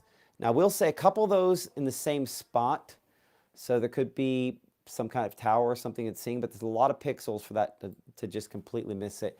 And the 38 it shows there because the stronger wind is now a little bit past that spot. So it's been kind of consistent, maybe 70 to 80 mile per hour wind gusts on that there.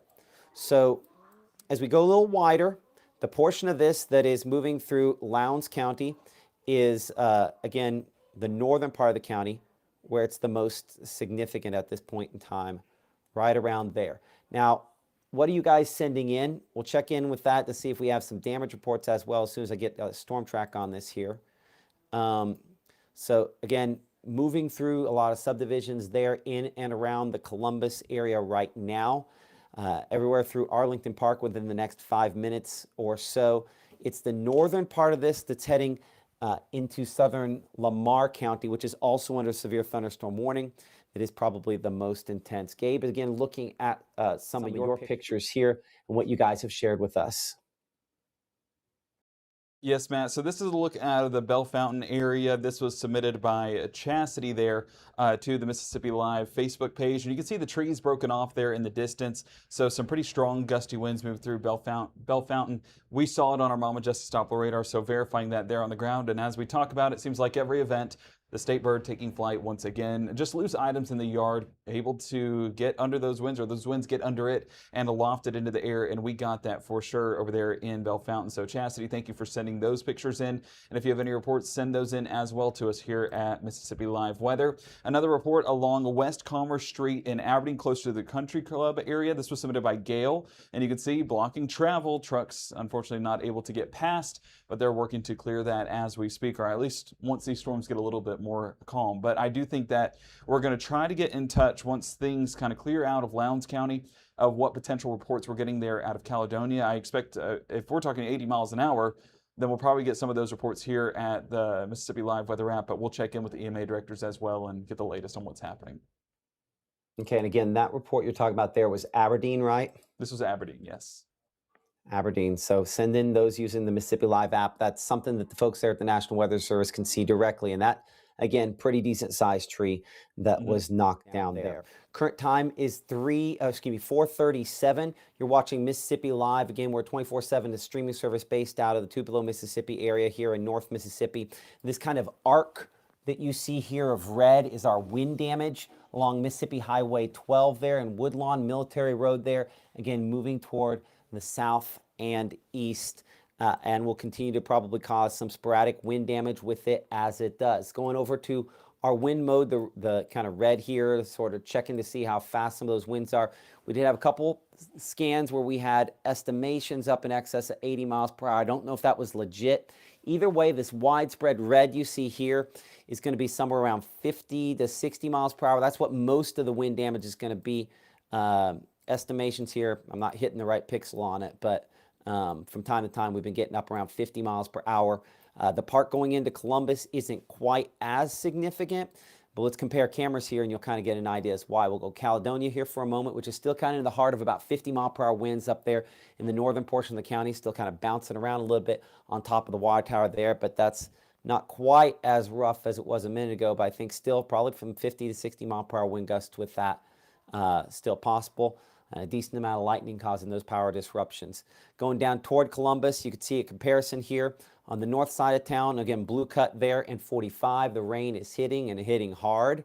As you can see, the sheets of the rainfall kind of coming across. You are under a severe thunderstorm warning in the Columbus area, meaning obviously we don't want to find ourselves in our car if possible. And if we get in a situation where we're in a high-profile vehicle, of course, pointing our car into that puts us in a better situation, because your car is used to driving in 70-mile-per-hour winds. It does it every day, or in some cases does it every day.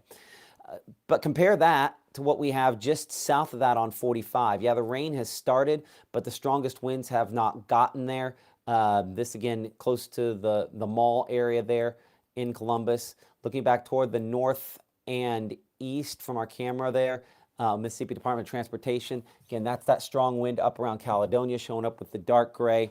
And the western shot, which is almost always the one we kind of rely on here, yet to really see it get there into the area. So strong gusty winds moving through Columbus right now, and expected to begin. Yeah, one of those there going across. Look at this. Let's stay on this camera here for a moment. So what we're kind of catching on this here, and I thought what caught me for just a brief moment, I had a wind gust, traveling car speed, right? You can look at the rain as it's moving along. That's one of the ways you can determine how fast is the wind. Now, most of what we're seeing here is not super fast car speed. That would be, 20 mile per hour, maybe 30 mile per hour gusts. Occasionally, though, you'll get one big push, and that might be 50 mile per hour wind gusts there. And let's see if we have the rest of the camera still going. That one might have gone down on us. We'll see if those kind of keep coming in. Some sporadic power outages are going to flick on and off some of the power there with those storms. Okay, and it looks like I'm caught in a group text. With that in mind, we'll go to Gabe for just a moment to check on those power outages so I can eject from the group text here for just a second. He's been looking at power outages here across the northern part of the state. Yeah, and Union and Lafayette continue to be the highest numbers that we are seeing, but Monroe County is easily adding to some of those outages. Looking at Tom Bigby EPA, it's tough to get a gauge on the Monroe County area, but you can see at least north of Nettleton and then north of northwest of the Smithville area, seeing some of those numbers climb as well. But either way, those outages continue to be reported, and looking more towards this is not far away. Yeah, between Maben and Starkville along Highway 82, we have 381 outages. That was that severe thunderstorm warning that was being reported there towards the Webster County area, working its way on through the Golden Triangle. So easily seeing those outages climb. And as we look more towards Columbus, don't take this as truth, because if we're talking about wind speeds of what they could have potentially been, we're probably going to see a few of these outages climb. We just have not seen that happen just yet. So Columbus, while it's not saying anything right now, folks there at Ford County probably going to be checking that out here momentarily as well. I do want to look back at Pontotoc. They are in the clear, so at least there is some good news when it comes to those power outages. But Matt, as this continues to trend south and east, there's still a ton of energy that these storms can latch onto, and right there in Lowndes County, I think, is the focal point right now. Yeah, it is the place that's being kind of hit the hardest at the moment. Down in Columbus, our camera there showing again a lot of heavy rainfall. It depends on where you're at. Again, at 45 looking 82, 45 looking west and east. Not too rough yet. But now what was not nearly as rough a minute ago, down there closer to the mall area, obviously the wind and rain, the heavy rainfall has arrived there. Back over to Mama Justice Doppler radar. And again, Steens and Woodlawn, where this is kind of the strongest. We do have severe thunderstorm warnings that extend back beyond this. And I will say that for folks up here in Monroe County, the severe weather threat for you is over. Hamilton back towards strong, all over and in good shape as far as that is concerned there. Let's get a storm track on this section of the thunderstorm here. So it's been moving close to around, give me a second, Emily, please. About 30 miles per hour. So that's kind of our angle there as it moves toward the southeast, eventually trying to work its way down there through not just Lamar, but Lowndes counties and maybe into Noxubee and Pickens counties as well. It will move through those. It's just a question of whether or not it's severe during that time frame. Again, in Columbus right now as it moves toward the south and east. Yes, Emily? Gabe's audio is fine. Your lips are My lips are off. Okay. Significantly? very noticeable. Okay. I have a workaround on that. I'll work on that here in a minute. Looking at the other thunderstorms out and around there. Again, gusty winds remain the story out of all of these storms here. We're going to get little areas of convergence that sort of look like things that aren't as significant. But I do think that our next storm that could prompt some wind issues is this storm close to the X Prairie area.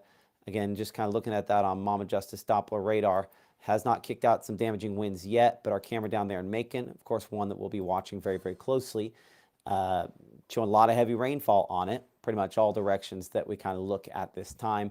88 degrees nearest temperature there, and you can kind of see the edge. And again, this is that storm that's up there in just a little north of Macon, actually. Might have a few hailstones with that as well. So appreciate our friends at Fastnet there for sponsoring our camera down in the Macon area. As we send it back to Gabe in the studio here for a moment, let's track again some of these thunderstorms. What we'll kind of prioritize here if we can is try to get in, do a storm track, get out, get in, do a storm track, get out, to try kind of take a look at some of these here briefly. So we're gonna, I guess we'll have Caleb, do that here real quick. Nope, wrong button. There we are. Okay, so we want to get in, kind of get a storm track and get out on that pretty quickly on some of these. Sound good? Sounds good. Oop, wrong button. Hold on.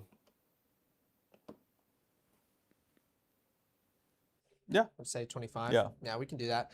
All right, let's take a look at some of these severe thunderstorm warnings that are currently ongoing. We'll take a storm track on this as it's partly out there in Alabama, and that stronger rainfall continuing to move further. Yeah, we'll do 25. We'll take off our cameras here so we can read that out for this severe thunderstorm warning ongoing. So Dean Acres and Pinecrest right about now.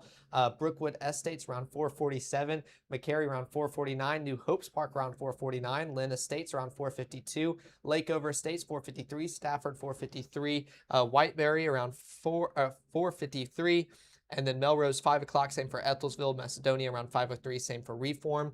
But again, very disorganized in this area, kind of within the Golden Triangle region as we're dealing with that. We can even back this up just a little bit, bring on some more city names that you guys will recognize a little bit more. So Reform around 503, Gordo 521, Carrollton 530, and Pickensville around 531. So let's do another storm track and we'll clear this off here as we kind of look further out west towards Starkville, Oktibbeha County. You guys starting to get some of that heavy rain, thankfully not warned, and you'll notice that that severe thunderstorm warning out there in Clay expired as well. So we're going to zoom this out just a little bit.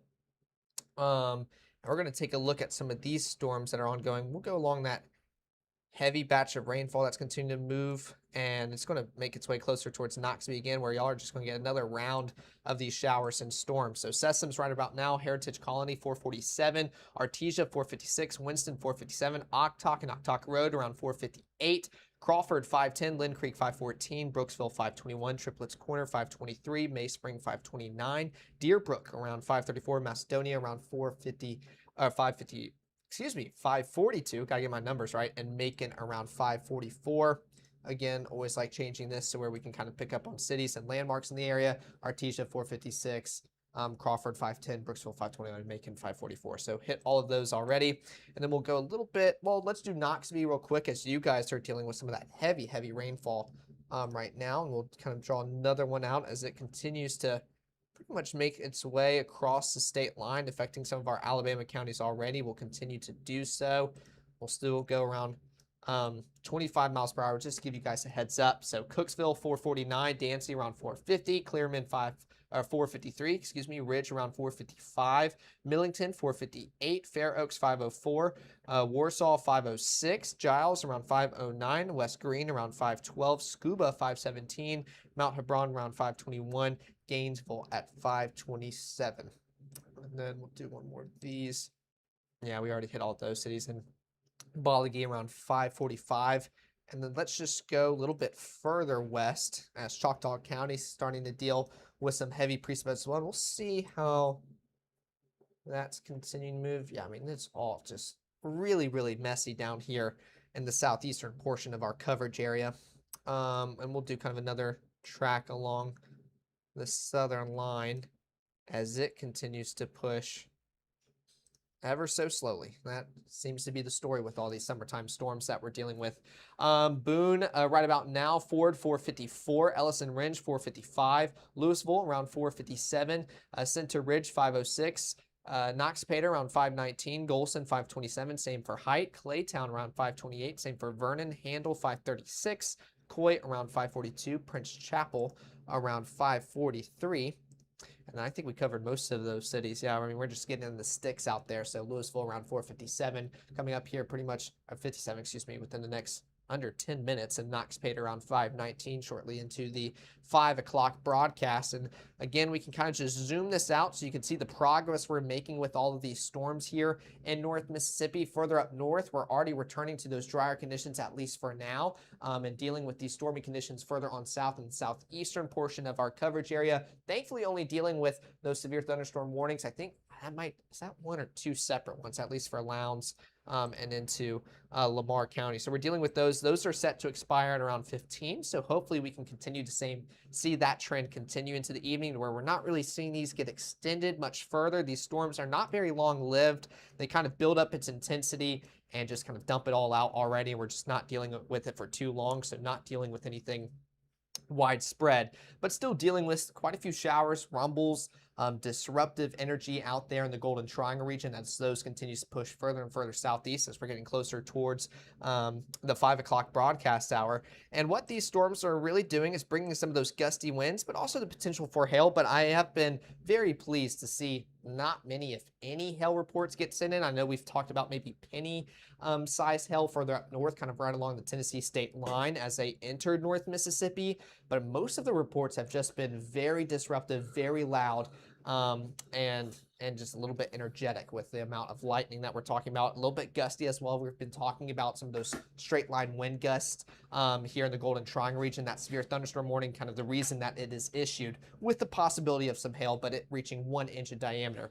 Very difficult with the setup we're dealing with right now. Now, I will notice if we zoom in a little bit closer, kind of between Winston and Knoxville County, we're getting some of those darker returns here on that purple, just showing that hail maybe more likely of an outcome with this storm. Now, again, it reaching up to 1 inch or greater is going to be very, very difficult for this kind of system that we're dealing with. And again, this is very disorganized. We're not really talking about like an outbreak moving through. It's just some storms and showers, just that summertime season that we just continue to deal with here in North Mississippi. Unfortunately, most of us dealing with them several days throughout the week. So a little bit busy these past few days as we're tracking out these showers and storms. And we can even toss it back to our meteorologist, Gabe Maynor, as he's been looking at things behind the scenes. So we'll talk to him, see what all he has in store for us. Gabe, what are you looking at right now? Well, basically watching the reports come in, and as of right now, it's been pretty quiet those last few minutes. The last picture we've gotten was 4:36. Now, current time 4:52.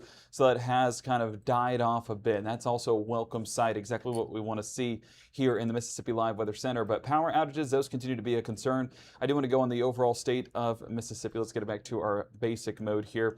Oktibbeha County seeing those outages climb, and that was what we were getting there with 4 county. So let me go back here to our 4 county map. Yeah, 404 outages with 172 now southwest of Starkville.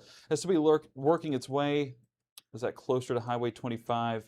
Yeah, right along 25 there, just west of the airport. So some of the communities impacted out there. 112 outages along Churchill Circle, and then Oliver Jackson Road. 60 outages being reported there as well. Now the 400 outages, those are along Highway 82, closer to Oktibbeha County Lake. I actually caught my first Mississippi fish at Oktibbeha County Lake, fun fact. And that's going to be over just outside of Highway 82, with more of those outages along 389 on the northern side of Oktibbeha County.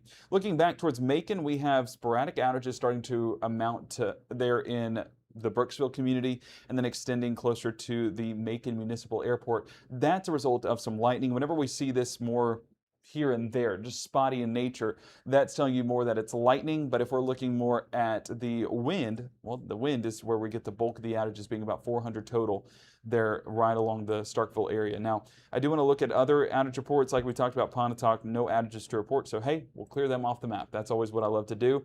And looking towards Northeast Mississippi Electric Power Association, This has been an outage that's been in effect since 2/13 when storms were just starting to fire off. Now, I'm curious if there's something that's outside of weather-related issues that's causing these outages to take place.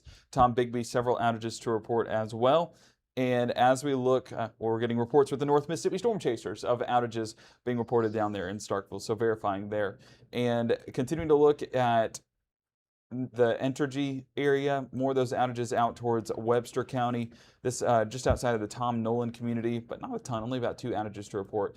And Natchez Trace EPA seeing a few outages result there in Yalobusha County, 62 outages to report, and a total of 89 between Chickasaw, Webster, Calhoun, and even towards Yalobusha and Grenada County. Now, I do want to get back on our poweroutage.us because we do see that some of those outages start to amount to about 135 in Monroe County. Lowndes County not getting a ton. Again, that would be with 4 county, and we saw that just a moment ago. So let's go back to the statewide view.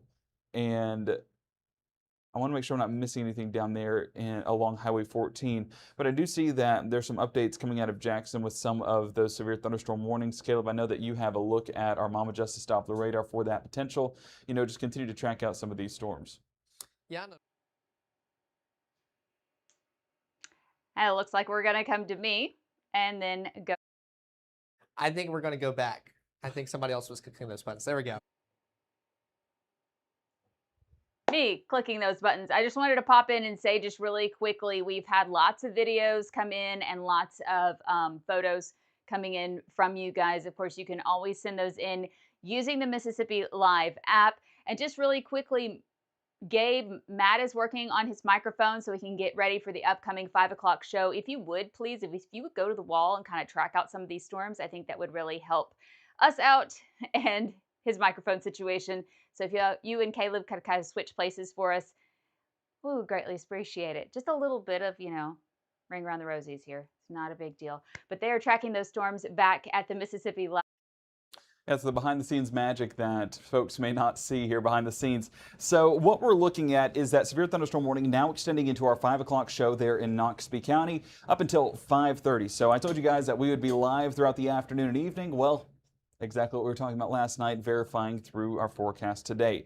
We're still going to stay on our Monroe County radar site because it's the closest radar site that we have into this storm, but the story remains the same. As we carry this through Monroe County, Lowndes and Noxubee County, the gusty winds continue to tell the story through Cliftonville, up towards Brooksville a little bit ago, and then down there towards Aubrey, seeing some of those gustier winds as well. Now, I do want to go back over the last 30 minutes to see, when this was issued, just where those winds were sitting at. So we're not getting a great return. Even on that next scan towards the Ravine community, it's not going to be as prominent. So at least there is that positive continuing into our 5 o'clock hours. So we're going to continue to track this out, but I'm not as impressed as what we were dealing with up towards the Lowndes County area, comparatively speaking, Matt. But, it doesn't take much for these storms to not only develop, but strengthen and potentially become impactful through the evening. Mike's still not.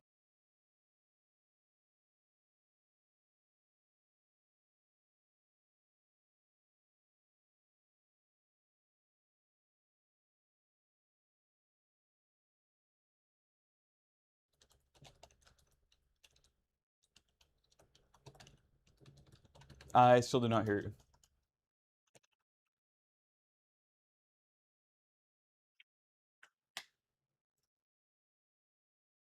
Okay. Take it away. Okay, well, I will bring it up full screen for myself to kind of talk about. Okay, Keep it there while he keeps checking audio. okay. Yeah. So as we track this out, thank you, Caleb. Man who knows sign language. There we go. So as we continue through our evening, of course, we're almost to that 5 o'clock hour where our show will start. But our Mama Justice Doppler radar telling us about this severe thunderstorm warning in Noxubee County and as well as up there towards Lowndes County. Now, I'm not seeing any immediate concern there for Lowndes County, at least not towards the Plum Grove area and out there towards Highway 45.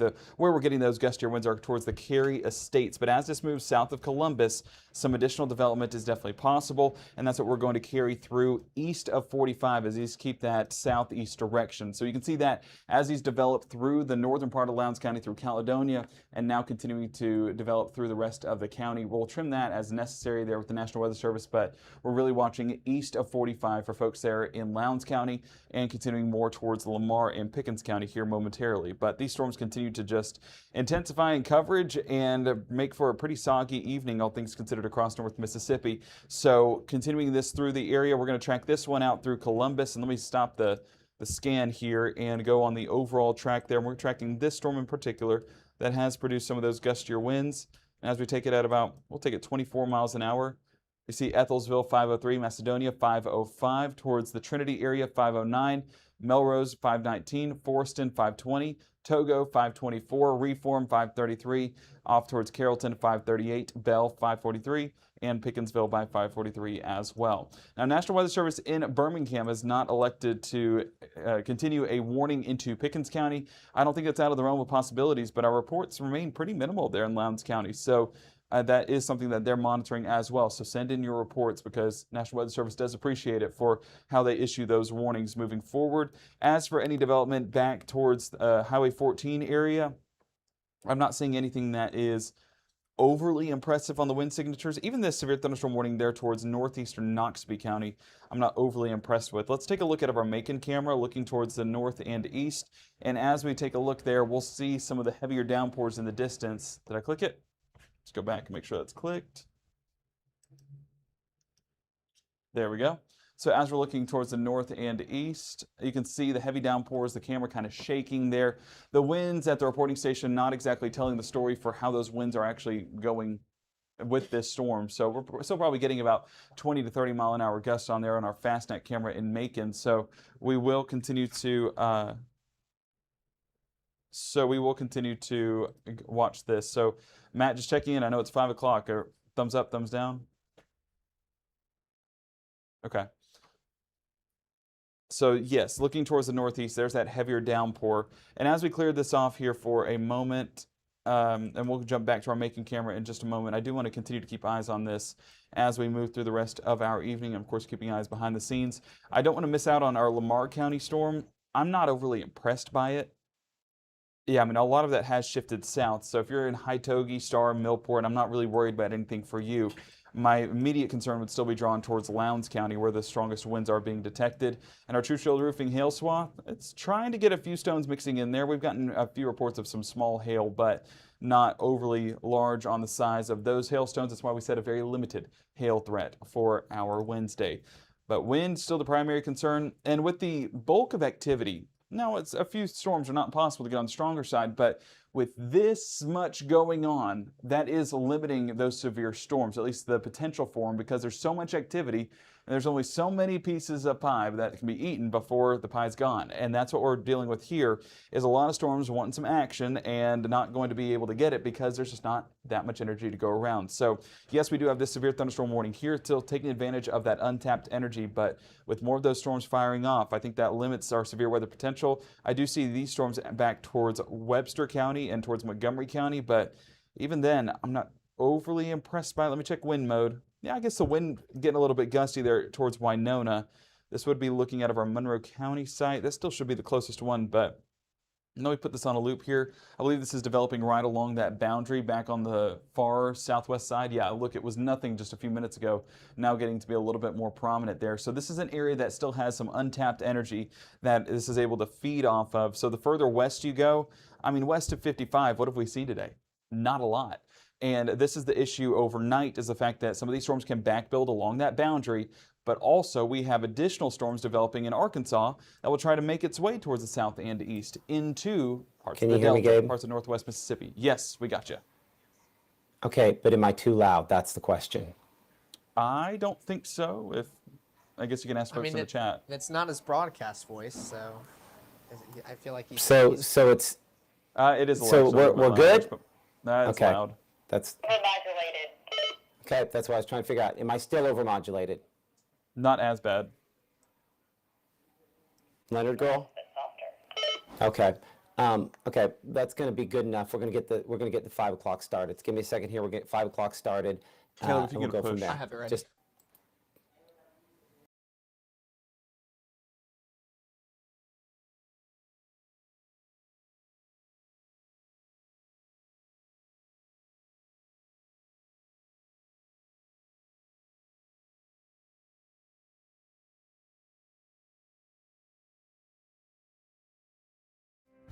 I have been going to Tupelo Smiles my whole life. When I was a kid, I was unhappy about some uneven coloring on my teeth after getting my braces off, which at the time there really wasn't a fix. I was recently made aware of a solution that would totally fix it, which is exactly what we did. They not only heard my concerns, but they never stopped looking to solve my problem, and that's why I love Tupelo Smiles.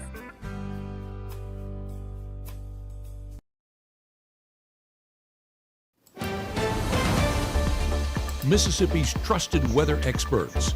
This is Mississippi Live Weather at 5. Okay, we'll get my microphone fixed here in a second. I apologize for that. Chief Meteorologist Matt Lopon here alongside our meteorologist Gabe Maynor. When I toss over to Gabe here in a second, as well as Caleb and Emily, we've been assessing some storms producing sporadic damage. The big headline is that we have not had a lot of significant damage. That is unless you have something that you haven't shared with us. The question I'll ask Gabe as we pull him up here in just a second is this. Number one, do my lips match my voice, which was the issue, but all of the junk we're dealing with right now is trying.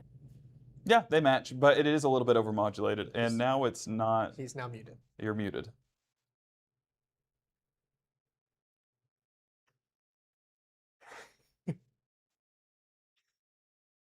Okay.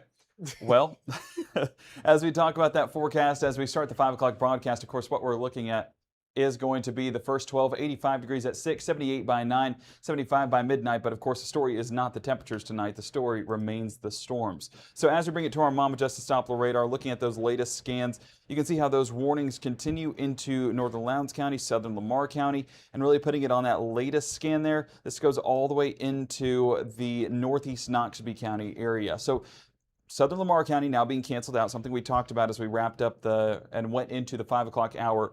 But we are watching this storm specifically out here towards southern Lowndes County with those gustier winds. This moving right along Highway 69 and Highway 82. So I know some folks traveling maybe over to Tuscaloosa or traveling over to Alabama in its entirety. Drive with caution. We do not want to be caught in this storm, and we've seen it time and time again across Highway 6 in Monroe County and with some high-profile vehicles in Monroe County of some vehicles being knocked off the road. So be monitoring that, and of course be mindful of it, and do not get out on the roadways if you do not have to. Now, one thing before I go too far into the storm that I want to talk about is out here towards Webster and Montgomery County. One of the things I was talking with our meteorologist Caleb Edelblut about is the potential at maybe a microburst possibility. So a little bit earlier on, you can see how this has climbed in storm tops. Let me do it about a 5-minute increment there. You can see how it wasn't really much of anything just about 20 minutes ago. Now getting upwards of about 50,000 feet in those storm heights. So these are climbing. And one thing that we see with a microburst is they climb and then they fall. Of course, as you get those heights as tall as they get, once they fall, that puts out a strong output of wind. And a little bit earlier on, not too long ago, we were seeing some of those stronger gusts. Yes, right there towards Kilmichael, where you're getting those brighter greens. That's going to be that area of perhaps some strong winds being briefly put out by this storm. So National Weather Service not putting any tag on this necessarily, but I do think that we could be talking about some minimal wind potential as well as some hail potential there. Our True Shield Roofing hail swath indicating that as well. Getting into the darker purples, we're not fully into the probable category, but we are not far away from it either. Putting this into our 3D mode, I think that's worthwhile on this storm in particular. And let's watch this over the last couple of scans and see how those storm tops have trended, which I can go ahead and tell you they've climbed. I mean, started out as practically nothing. Now that latest scan at 507, starting to get more vertical development to it. So that is still strengthening, at least with what I'm seeing there. One thing that I will do is cut into this storm. So bear with me behind the scenes. Going to cut into that. And we're going to look at the peak of that hail core. Whenever you get those purples and whites and blacks, that's where you're talking about some large hail aloft, Matt. This isn't a severe thunderstorm warning, but I think this could be potentially impactful over those next few minutes. That's as significant as any of them that we've had so far today, I would say, as far as the hail potential is concerned. By the way, is it overmodulated now? It sounds good to me. Okay. Look at that. We did it. Yeah, I would say that that's as intense as any kind of hail return that we've kind of seen out of these thunderstorms today. So I think it's not unreasonable I think the main reason why there's not a warning in place for this is just because there have been a couple of warnings that have not necessarily had a whole lot of verification with them. So not impossible that maybe that gets to the point where it tries to produce something more significant or prompts a warning at some point here in the future as well. Now it's loud. Okay. So, but Yeah, 2 bucks it was fine here. Yes. This is still fine. Yes. Leonard, this is good. Tell me if the next one's good. Golly, y'all, I'm sorry. Okay, is this good? Well, you have to talk. Well, I'm talking now. Okay, is this good? Yes, that's better. Okay, maybe their earpieces are just high. Or maybe they're just used to me being softer. Okay, right now, we're still good. I'm looking for thumbs up. Emily says yes. Gabe says yes. Caleb says he's not sure. Okay, good enough. We'll count it as good for now. Golly, I'm sorry, y'all. Let's go back over here to the Virtual Weather Center and let's kind of go into the show here for a brief moment, kind of line up what things look like and kind of where we're going from here for a moment. Again, hour-by-hour forecast has us with still some thunderstorms now and additional thunderstorms still possible as we go later on into this evening and tonight. This front, part of what is helping to kind of align and produce these storms. By the way, this is not the way fronts move. This should be a stationary front on here. The fact that sagging south tells you that the colder air, at least in this moment, is winning. The issue is that upstream, back behind it, we have additional thunderstorms. No guarantees that this all kind of makes it in here. And part of the reason for that is because of the moisture values. What we've had happen so far today, what has kind of led us to this point here, is that moisture values, see if it's going to play along. Y'all, there we go. Dew point. Man, my mouse, I don't know, I need a reboot here pretty badly, apparently. Anyway, the moisture values have been more significant south of this front where the storms are just kind of feeding southward into that. There's less humid air up here. That eventually builds in. That eventually is a fairly significant improvement for versus where we have been so far. Now, storms will continue over the next couple of hours to move southeast, and the question then becomes, what about the next batch? Notice not just storms trying to move in from Arkansas, but we do potentially kind of redevelop some thunderstorms this evening. The folks at Storm Prediction Center in Norman, Oklahoma, choosing to not go ahead and put out a watch just because only sporadic reports of wind damage possible out of this. Nonetheless, it's still possible that we could see some sporadic damage reports that do come even later into tonight. But I think as this front moves in, our rain chances, our severe weather chances should diminish as we go into tomorrow. And that's one of the things, again, we'll be looking at in more detail coming up here in a couple minutes. So hour-by-hour forecast has us at about 73 at 6 a.m., 78 by 9, 88 by noon, 92s look toward afternoon, and those north winds bringing in less humid air and a significant improvement coming associated with that. Now, coming up here in a couple minutes, again, we're right back to Mama Justice Doppler. We're tracking where these storms are. We do potentially have some reports of damage reported from Cindy Lawrence there in Lowndes County. 4 trees down on Cal Vernon Road, which would be, again, kind of on the northeast portion of the county there. Main Street at 9th Avenue, 7th Street at 4th Avenue, and 200 Curtis Road. Reports, again, of trees down in and around Lowndes County because of the damage and wind that has gone through there. You still remain under a severe thunderstorm warning. Let's actually go back over to that before we head over to news here in a moment, just to give an update now that we've kind of had that information. And again, one thing we want to emphasize, this is not as impressive as it was 20-25 minutes ago. Still, where you see the reds here, that's where we could still have some damaging wind progressing there. Notice Pickens County, the folks at the Weather Service Birmingham have left that off, but the Lowndes County still progressing southward. So occasional 50 to 60 mile per hour winds possible, maybe not quite as impressive as it was a little bit ago. We'll get you a storm track as we head to break here, and these storms in the leading edge right there where that red is where those are the strongest. About 25 miles per hour. Again, getting that to Forston. We're looking at for you pretty much now. Pine Grove area down toward Lowndes and Noxubee County. We're looking at that by 5:15 there. Eventually getting closer to McShann at 5:17 in Pickens County. Bigby Valley there in Noxubee County about 5:23. As the worst of this probably stays a little bit north of the Macon area. You're watching Mississippi Live at 5. We'll be right back after this. People are like, Bulldog Burger Company. Great burgers. Okay, stop right there. Yes, they make the best burger you ever had. Never smashed, but that's not all. Look at this chicken BLT salad. Just look at it. And a chicken sandwich? No. Come in here. Get closer. It's the chicken sandwich. Wait, where are you taking that? Come back! Oh, that's good. Growing up, Gabe was naturally curious. When he began to discover weather, Gabe just didn't want to know what was happening, but he wanted to know why it was happening.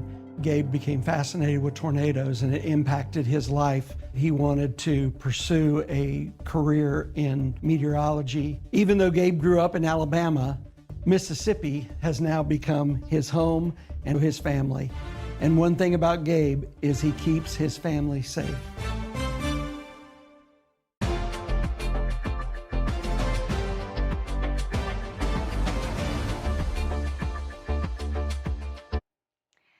Hello, everyone, and thank you so much for joining us here on Mississippi Live. I'm Emily Leonard. Monroe County is taking a really hard look at its ambulance service. This comes after an incident in Smithville that raised concerns about response times and care from MedStat. At this August meeting, Smithville Fire Chief Scott Morgan said that he saw a lack of professionalism and missing equipment on scene. Supervisors approved a new ambulance advisory committee that's made up of fire chiefs, 911 officials, and a sheriff's office representative. County Fire Coordinator Evan Adams says the biggest complaint's simple: not enough ambulances available when they are needed. Officials want the new contract with MedStat to include a 4th ambulance for the county and clearer rules for calling in a medical helicopter. The board's president, Ribble West, says the goal is simple: fix what is broken. Also, the Monroe County supervisors discussing a $5.4 million plan to repair Aberdeen's failing port dock wall with a state grant application that is due very soon. The county is applying for a $500,000 state grant that would require a dollar-for-dollar match. That application is due this week. Officials say the repair could open the door to major economic development. A new dock wall would last more than 50 years. You can read both of these stories right now in the Monroe Journal. Well, it is game on. The Tupelo Family Feud returning Thursday night to the Cotton Mill. It is the 4th year for this fundraiser supporting the Good Samaritan Health Services Anton Tannehill Clinic. Executive Director Hannah Meharry says the event provides about a third of the nonprofit's annual budget, funding free care for uninsured and unemployed residents. The night will kick off with a dinner at 6 p.m. and then the fun gets rolling. This year's game rounds longer this time with new sound and new screens to match. They have cranked everything up a notch. Tickets are $125. They're almost sold out. You can find tickets and more information at GoodSamaritanTupelo.org, or go ahead and pause this video and scan that QR code there on your screen to get your tickets. Hey everyone, thank you so much for joining us here on Mississippi Live. I'm Emily Leonard. Have a great night. There are moments in life when we don't act based on who someone loves, where they're from, or what they believe, because the things that make us different will never change. What makes us human. Reserve your St. Jude Dream Home giveaway ticket by August 28th, and you'll be eligible to win the house and the bonus prize, a 2026 Polaris Ranger, courtesy of Dream Day Foundation. Visit dreamhome.org or call to reserve your ticket today. As a bankruptcy firm, Mitchell, Cunningham & Bowling realizes many people are worried about their finances. We're here to guide you through the next steps to restart your life with easy video appointments. New clients don't have to leave home to get information about becoming debt-free. Also, convenient in-office appointments are available at the low cost of $340 upfront for a Chapter 13. You can be on your way to being debt-free. Contact Mitchell, Cunningham & Bowling today or visit our website at mcdebtfree.com. We are here to help you. Right now, from the Mississippi Live Weather Center, here's Mississippi's Chief Meteorologist, Matt Laubhahn.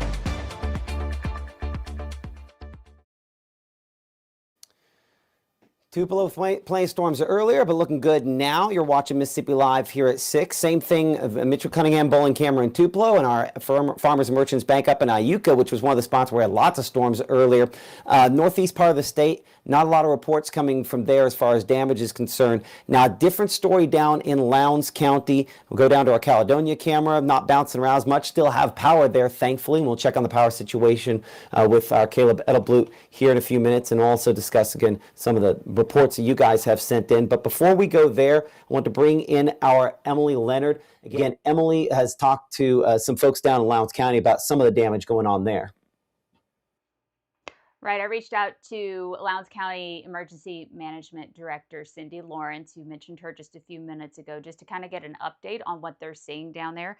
And she says, as of right now, they've got 3 trees down. I think that number has actually been updated since I spoke to her. Matt, I think you had reports from her of 4 trees, mainly in the northeast portion of the county. So she said she's got trees down. I also reached out to Clay County. Tori Williams down in Clay County reached out, and right now they have a couple trees down as well. They're in Clay County, and a few power outages as well. So obviously the wind, the power outages, and trees down seems to be really what most people are dealing with. And it seems like that's what we've had this last couple of rounds of storms. But I'll keep checking with them, see if we get any more updates. But that is what I've got as of right now. Okay, I appreciate that. Our Emily Leonard again with reports there of some of the storms that damage, unfortunately, they've gone through the Golden Triangle area. Outside in Macon right now, we're underneath one of those storms, still technically a severe thunderstorm warning, though you'll notice here in effect until 5:30 p.m. Current time is about 5:20, and those storms continuing to kind of move southward. We have not had a lot of wind damage reports in the last 15-20 minutes out of that storm. That track continuing to take the heaviest portion of that. Again, Melrose, we show 521 there, down toward around Archer by 524. Carrollton 536, moving toward Beavertown there at 542. McMullen by about 550, and eventually Aliceville by about 555. Yeah, we have had some reports of wind damage, as Emily mentioned, in Lowndes County, back up again toward the city of Columbus, and really all along Military Road in Caledonia, where a lot of those reports, official reports, have come in at this point here. That does not mean that outside of where we've had official reports, we haven't had some issues. Of course, we've also had a report of some wind knocking down some trees there in Houston, or 4 miles south of Houston, associated with the storms there. One of another number of spots we're watching power outage situation as it's ongoing right now. Our Caleb Bittleblut in our downtown Tupelo studios again looking at that. Caleb? Yeah, unfortunately, we're still seeing power outages continue to climb in the Golden Triangle region. Union's still pretty noticeable as well, seeing that blue shade up there. They're coming in at around 311 customers out, which has decreased from the last report we gave you guys. So that continues to be a positive. If we were to take a look at that, we're still seeing that significant amount of outages out there between Lafayette and Union County, still coming in around 604. But that other outage just south of Hickory Flat, that included around 60 customers, you guys have been back online. So that is very good to see. Take a look out here on our Tom Bigby EPA, still seeing those outages reported within these teal areas. We're talking about 13 on the one to your left, that bigger area 32, and this yellow coming in at 68. But I will say one of the most noticeable areas that we're continuing to see those outages climb is down in the Golden Triangle region with our 4-county EPA, just seeing these numbers just continue to spread all across Oktibbeha, Clay, Noxubee, Lowndes County, as those just continue to come in. And even taking a look at East Mississippi, if this will load and refresh, we're talking about 629 here within Winston County and just outside of Louisville. So unfortunately, those storms continue to be very prominent down south in our coverage area. Those outages continue to climb as well, Matt. They do, and will unfortunately continue to go up a bit more. Appreciate that. Gabe will talk with us about some of the damage pictures you guys have sent in here in a minute. Ackerman, our FastNet camera there, showing up with, again, the clouds, the showers, the storms kind of moving in a little closer. No official warnings, thankfully, out there in Choctaw County. But I'm looking just a little bit north into Webster County. You know, Gabe was looking at this a few minutes ago as well. A storm that on our True Shield roofing hail threat has kicked out a little bit, but it's not all the way up there into the kind of the blackish purple colors. One of the signs that, again, it has not gone all the way to true severe hail in all likelihood there. And even just kind of looking at the wind, does not look as impressive on that. We'll give this a loop here over the last hour. That one kind of keep popping up. If you look closely, there's a little area of rain-cooled air right there, that outflow boundary that's kind of helping to spark these. So that means back toward Grenada and Deck Hill, these could continue to kind of back build over the next couple of hours in this same zone here, as well as that kind of works its way back toward the west. Not a lot of movement, though, on the specific storm. It's largely just staying in place where it is. We are getting some movement on the leading edge of these storms from Brooksville back toward around Louisville. Bring it to the current time here. Checking again our hail swath on here. Not much in the way of hail out of that batch of storms. And the wind is a little more spotty. I think there could still be some spots in there where we do get occasional wind damage. I'm going to track not necessarily the true leading edge, but instead kind of the most concentrated area here where we might have some gusty winds. And there's kind of the track on that as well. By the way, new reports again of some of that wind damage coming in and around the Columbus area from that storm. So Triplets Corner, that was, again, when I mentioned the wind damage, it's this storm here. We're tracking this one that has not had as many reports. Nanawaya, 606 for you. Sugarlock, about 611. We're looking at Macon, about 543, as that storm's generally kind of moving in your direction. But again, heavy rainfall, gusty winds, the main factor out of all these storms. And then the question becomes, can they move out of Arkansas? There are severe thunderstorms back that way. They've done a better job of producing hail versus what we've had back here in Mississippi. Looking at Futurecast into this evening, the batch of storms we have now continues to slide southeast and away, and then our attention turns back to the north and west. But before it does, still at 6:30 or so, this is that kind of grouping of strong to severe thunderstorms we have down there, still Noxubee County, very near our front, kind of working south and east and out of here. That's that redevelopment. It shows at Louisville. I think it could be farther north toward the Grenada and Winona area, still at 7:30 or so. And there it is, captured now in this latest version of Futurecast. So some redevelopment possible as we continue to watch Arkansas for a source zone for that are presently stronger. Now, I do think this might be overdone a little bit at 9 p.m., but it is a sign, and I also think it might need to be a little farther west than where we have it. But in either case, we're still going to have some spotty storms still trying to pop up by around 10 p.m., not really up here in the northeast part of the state where we've kind of been pretty worked over. So these storms out here toward Dumas, Arkansas, 2, 3 o'clock in the morning, not super impressive on this. And then again, additional storms trying to develop over toward early tomorrow morning. So that's where I think the layered effect on this could have an impact on trying to produce some sporadic issues with some damaging wind, and I think heavy rainfall as well. As we widen this out just a little bit more, that front is going to be our story as it brings us less humid air. It's just taking some time to fully get into and through here. Low 70s out there for early Thursday morning for those low temperatures. Your school day forecast, we're up 20% on that rain coverage early, 10% in the afternoon. We'll still have some storms trying to pop up. Low 90s though, a sign that we are starting to see some level of improvement with this. So a few spotty storms still 9 to 10 o'clock in the morning for tomorrow, but most of the activity down here, Forest, Jackson, I-20 southward. As we talked about last night, the dry air is the story trying to push in, but we do get some redevelopment 2 to 3 o'clock. And as we mentioned specifically related to our strike model, which was, I think, slower and effectively so, a few of these storms still could get going close to this boundary as we head toward tomorrow afternoon, possibly early evening. It does have 1 or 2 that are a little heavy. So we will see on that. Mid-90s out there for highs. Heat indices should be somewhere around 100, but at least they're not over 105, so we're not the heat advisory sort of levels with this. Going toward your Thursday night, couple spotty showers. Obviously nothing like what we have out there for this evening. The severe weather threat, not something we're particularly impressed with. And then we're on the dry side of the front. Couple isolated storms still here. Dry by not necessarily free of rainfall, but dry from less humid. And behind this, a lot drier air that will continue to try to push this front maybe a little bit farther south than where it is there. That's the only way we're going to get relief is if we can get on the north side a little bit more. Low 70s out there for lows early Friday morning. Fridays we head toward midday. Not much in the way of shower activity. Still a couple rogue sprinkles out there. Water Valley back towards Shelby. A few more kind of popping up here. 1:30, 2 o'clock on our strike model, which is a little more aggressive. So maybe some spotty storms there Friday afternoon as well. We're hoping to get this completely clear in time for our Mississippi Live Game of the Week, presented by Casey Lott. But at this time, it remains still a bit of a question if we can get it completely to clear. Low 90s to maybe mid 90s on Friday afternoon, and the heat index somewhere in the middle 90s. But what do you not see on this map? Not a single location over 100 for that heat index at 3 p.m. Friday. Oh, no, I missed it. Vernon. We're almost there. That's my goal. Anyway, low 90s out there for a lot of spots heating seas by Friday afternoon. 7-day forecast, mainly dry Friday, as well as looking into this weekend. Mid 90s on the way by Saturday afternoon, upper 60s for lows early Saturday morning.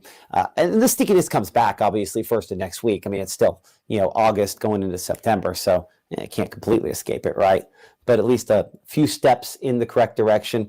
By the way, of course, you can always get that 7-day forecast in the Mississippi Live app. I'm going to bring in our Emily Leonard here. We're looking toward a Mississippi Live News coming up at 6, and then we're going to get back over to Mama Justice Doppler radar here in just a moment. You look towards 6. Any additional reports you've got from emergency managers, any people like that as well? Well, I'm glad you asked because, yes, Cindy Lawrence did message me just moments ago. She said power outage Lake Lowndes Road in New Hope. So folks out on Lake Lowndes Road in New Hope also experiencing power outages, lots of power outages kind of all over the place, kind of widespread here and there because of these storms. Trees down also there and in Clay County. I've reached out to Noxubee County, Oktibbeha County, just reaching out to all of these EMA directors and just seeing what is going on in their area for right now. But speaking of the news and what is happening in your area, if I can get back to my notes, thankfully, all of this rain has done one really good thing, and that is for our ag producers. My dad was a sorghum researcher his whole life. My heart goes out to anybody who is an ag producer, who farms. It is hard work, but it seems like it's going to pay off for 3 specific crops this year. So we'll talk about that coming up at 6. Okay, looking forward to that in Mississippi Live at 6. And we'll go back over here to Mama Justice Doppler radar. I appreciate that, Emily. And here in a moment, you're going to see this pop off of our map here. The folks there at the National Weather Service in Jackson are not going to extend the severe thunderstorm warning for Noxubee County, so that's supposed to expire at 5:30. It lingers on there a couple seconds longer before it pops on off, so that'll pop off our map here in just a moment. And with that, we have no other additional severe thunderstorm warnings out there, and I think we'll go ahead and suspend the coverage here as well. I'm going to check our chat, and then we're going to look at Gabe, we're going to save the pictures that you've got and doing kind of an overview on the pictures people have sent in. I think we'll do that at 6 o'clock. We'll just we'll take a breather here between 5 and 6 o'clock for that as well. So again, looking here at your reports, get some folks asking about Amory. I can tell you in Amory, you're probably done for the night there as well. Columbus, folks asking about that. Again, the worst is through Columbus. Unfortunately, we did have some wind damage there a little bit earlier as well. Move my mic further down my tie. No, my issue with that was I had to switch the way my mic was wired up. That took me a minute here to get that. I typically run it through the computer. I had to run it directly through the camera because there was an audio delay, so I was having a sync issue there. And apparently I'm blurry at the moment. So I've got something else to fix by 6 o'clock. Oh, man. Love doing some tinkering. Anyway, so hail in Louisville and power out in New Hope. Again, we did have that report of power out in New Hope. I do want to know there, Jeremiah, Maggie, McNee, how large that hail was. And let's take a look at that here because that is a little bit surprising that produced some hail there. Let's look 3D on it. And maybe there's something more kind of hanging up there aloft than what met the eye initially. Let's see there. That should pretty much have it. There we go. Okay. So I don't have much showing up there on the 3D mode on the current scan, but that might have meant there might have still been something a couple minutes ago. I don't really see a whole lot on that. Let me do that. Yeah, I mean, maybe some pea-sized hail. That's interesting, though, because that does not look nearly as impressive as some other spots have. So the fact that that's producing even any hail at all is a fairly impressive return. So, okay, interesting. You can see, comparatively speaking, if you went back out here towards, say, Pickens County, those storms are in Noxubee County a bit stronger, more of that hail showing up aloft with those thunderstorms there. So, yeah, those are, for the most part, the Carrollton probably where they're a little bit heavier. So let's track that kind of batch, and then we'll sort of wrap things up here for our 5 o'clock broadcast. So again, Beavertown, we're looking at about 533 for you. And maybe the blurriness is just on my return feed. Emily, is my shot here clean on yours, or is it just my return feed that was coming up blurry? Clean is a thumbs up, blurry is a thumbs down. Okay, we're thumbs up. Okay, so yeah, you can see there again on our track some of the times again, but mostly again, this below severe limits, thankfully. Our next live broadcast comes up at 6 o'clock. We'll get a few things scrambled up here and good to go. Interesting. Is the shot okay? Because what I'm looking at behind the scenes is a little doubled up. That's fun. Oh, well. Let's advance it one more time.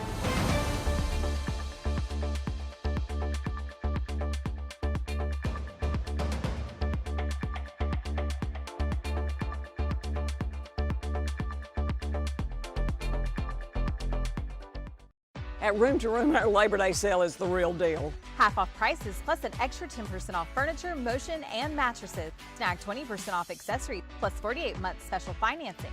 Style your space and save big. Only at Room to Room. For years, it's been the same formula. If it bleeds, it leads. You deserve better. We are Mississippi Live. We're focused on the stories that matter to you, to your community, to your family, because local matters. We are Mississippi Live.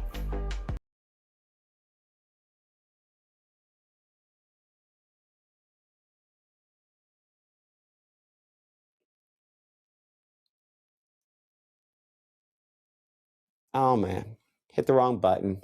We're going to do this at some point here. We'll see you in a minute.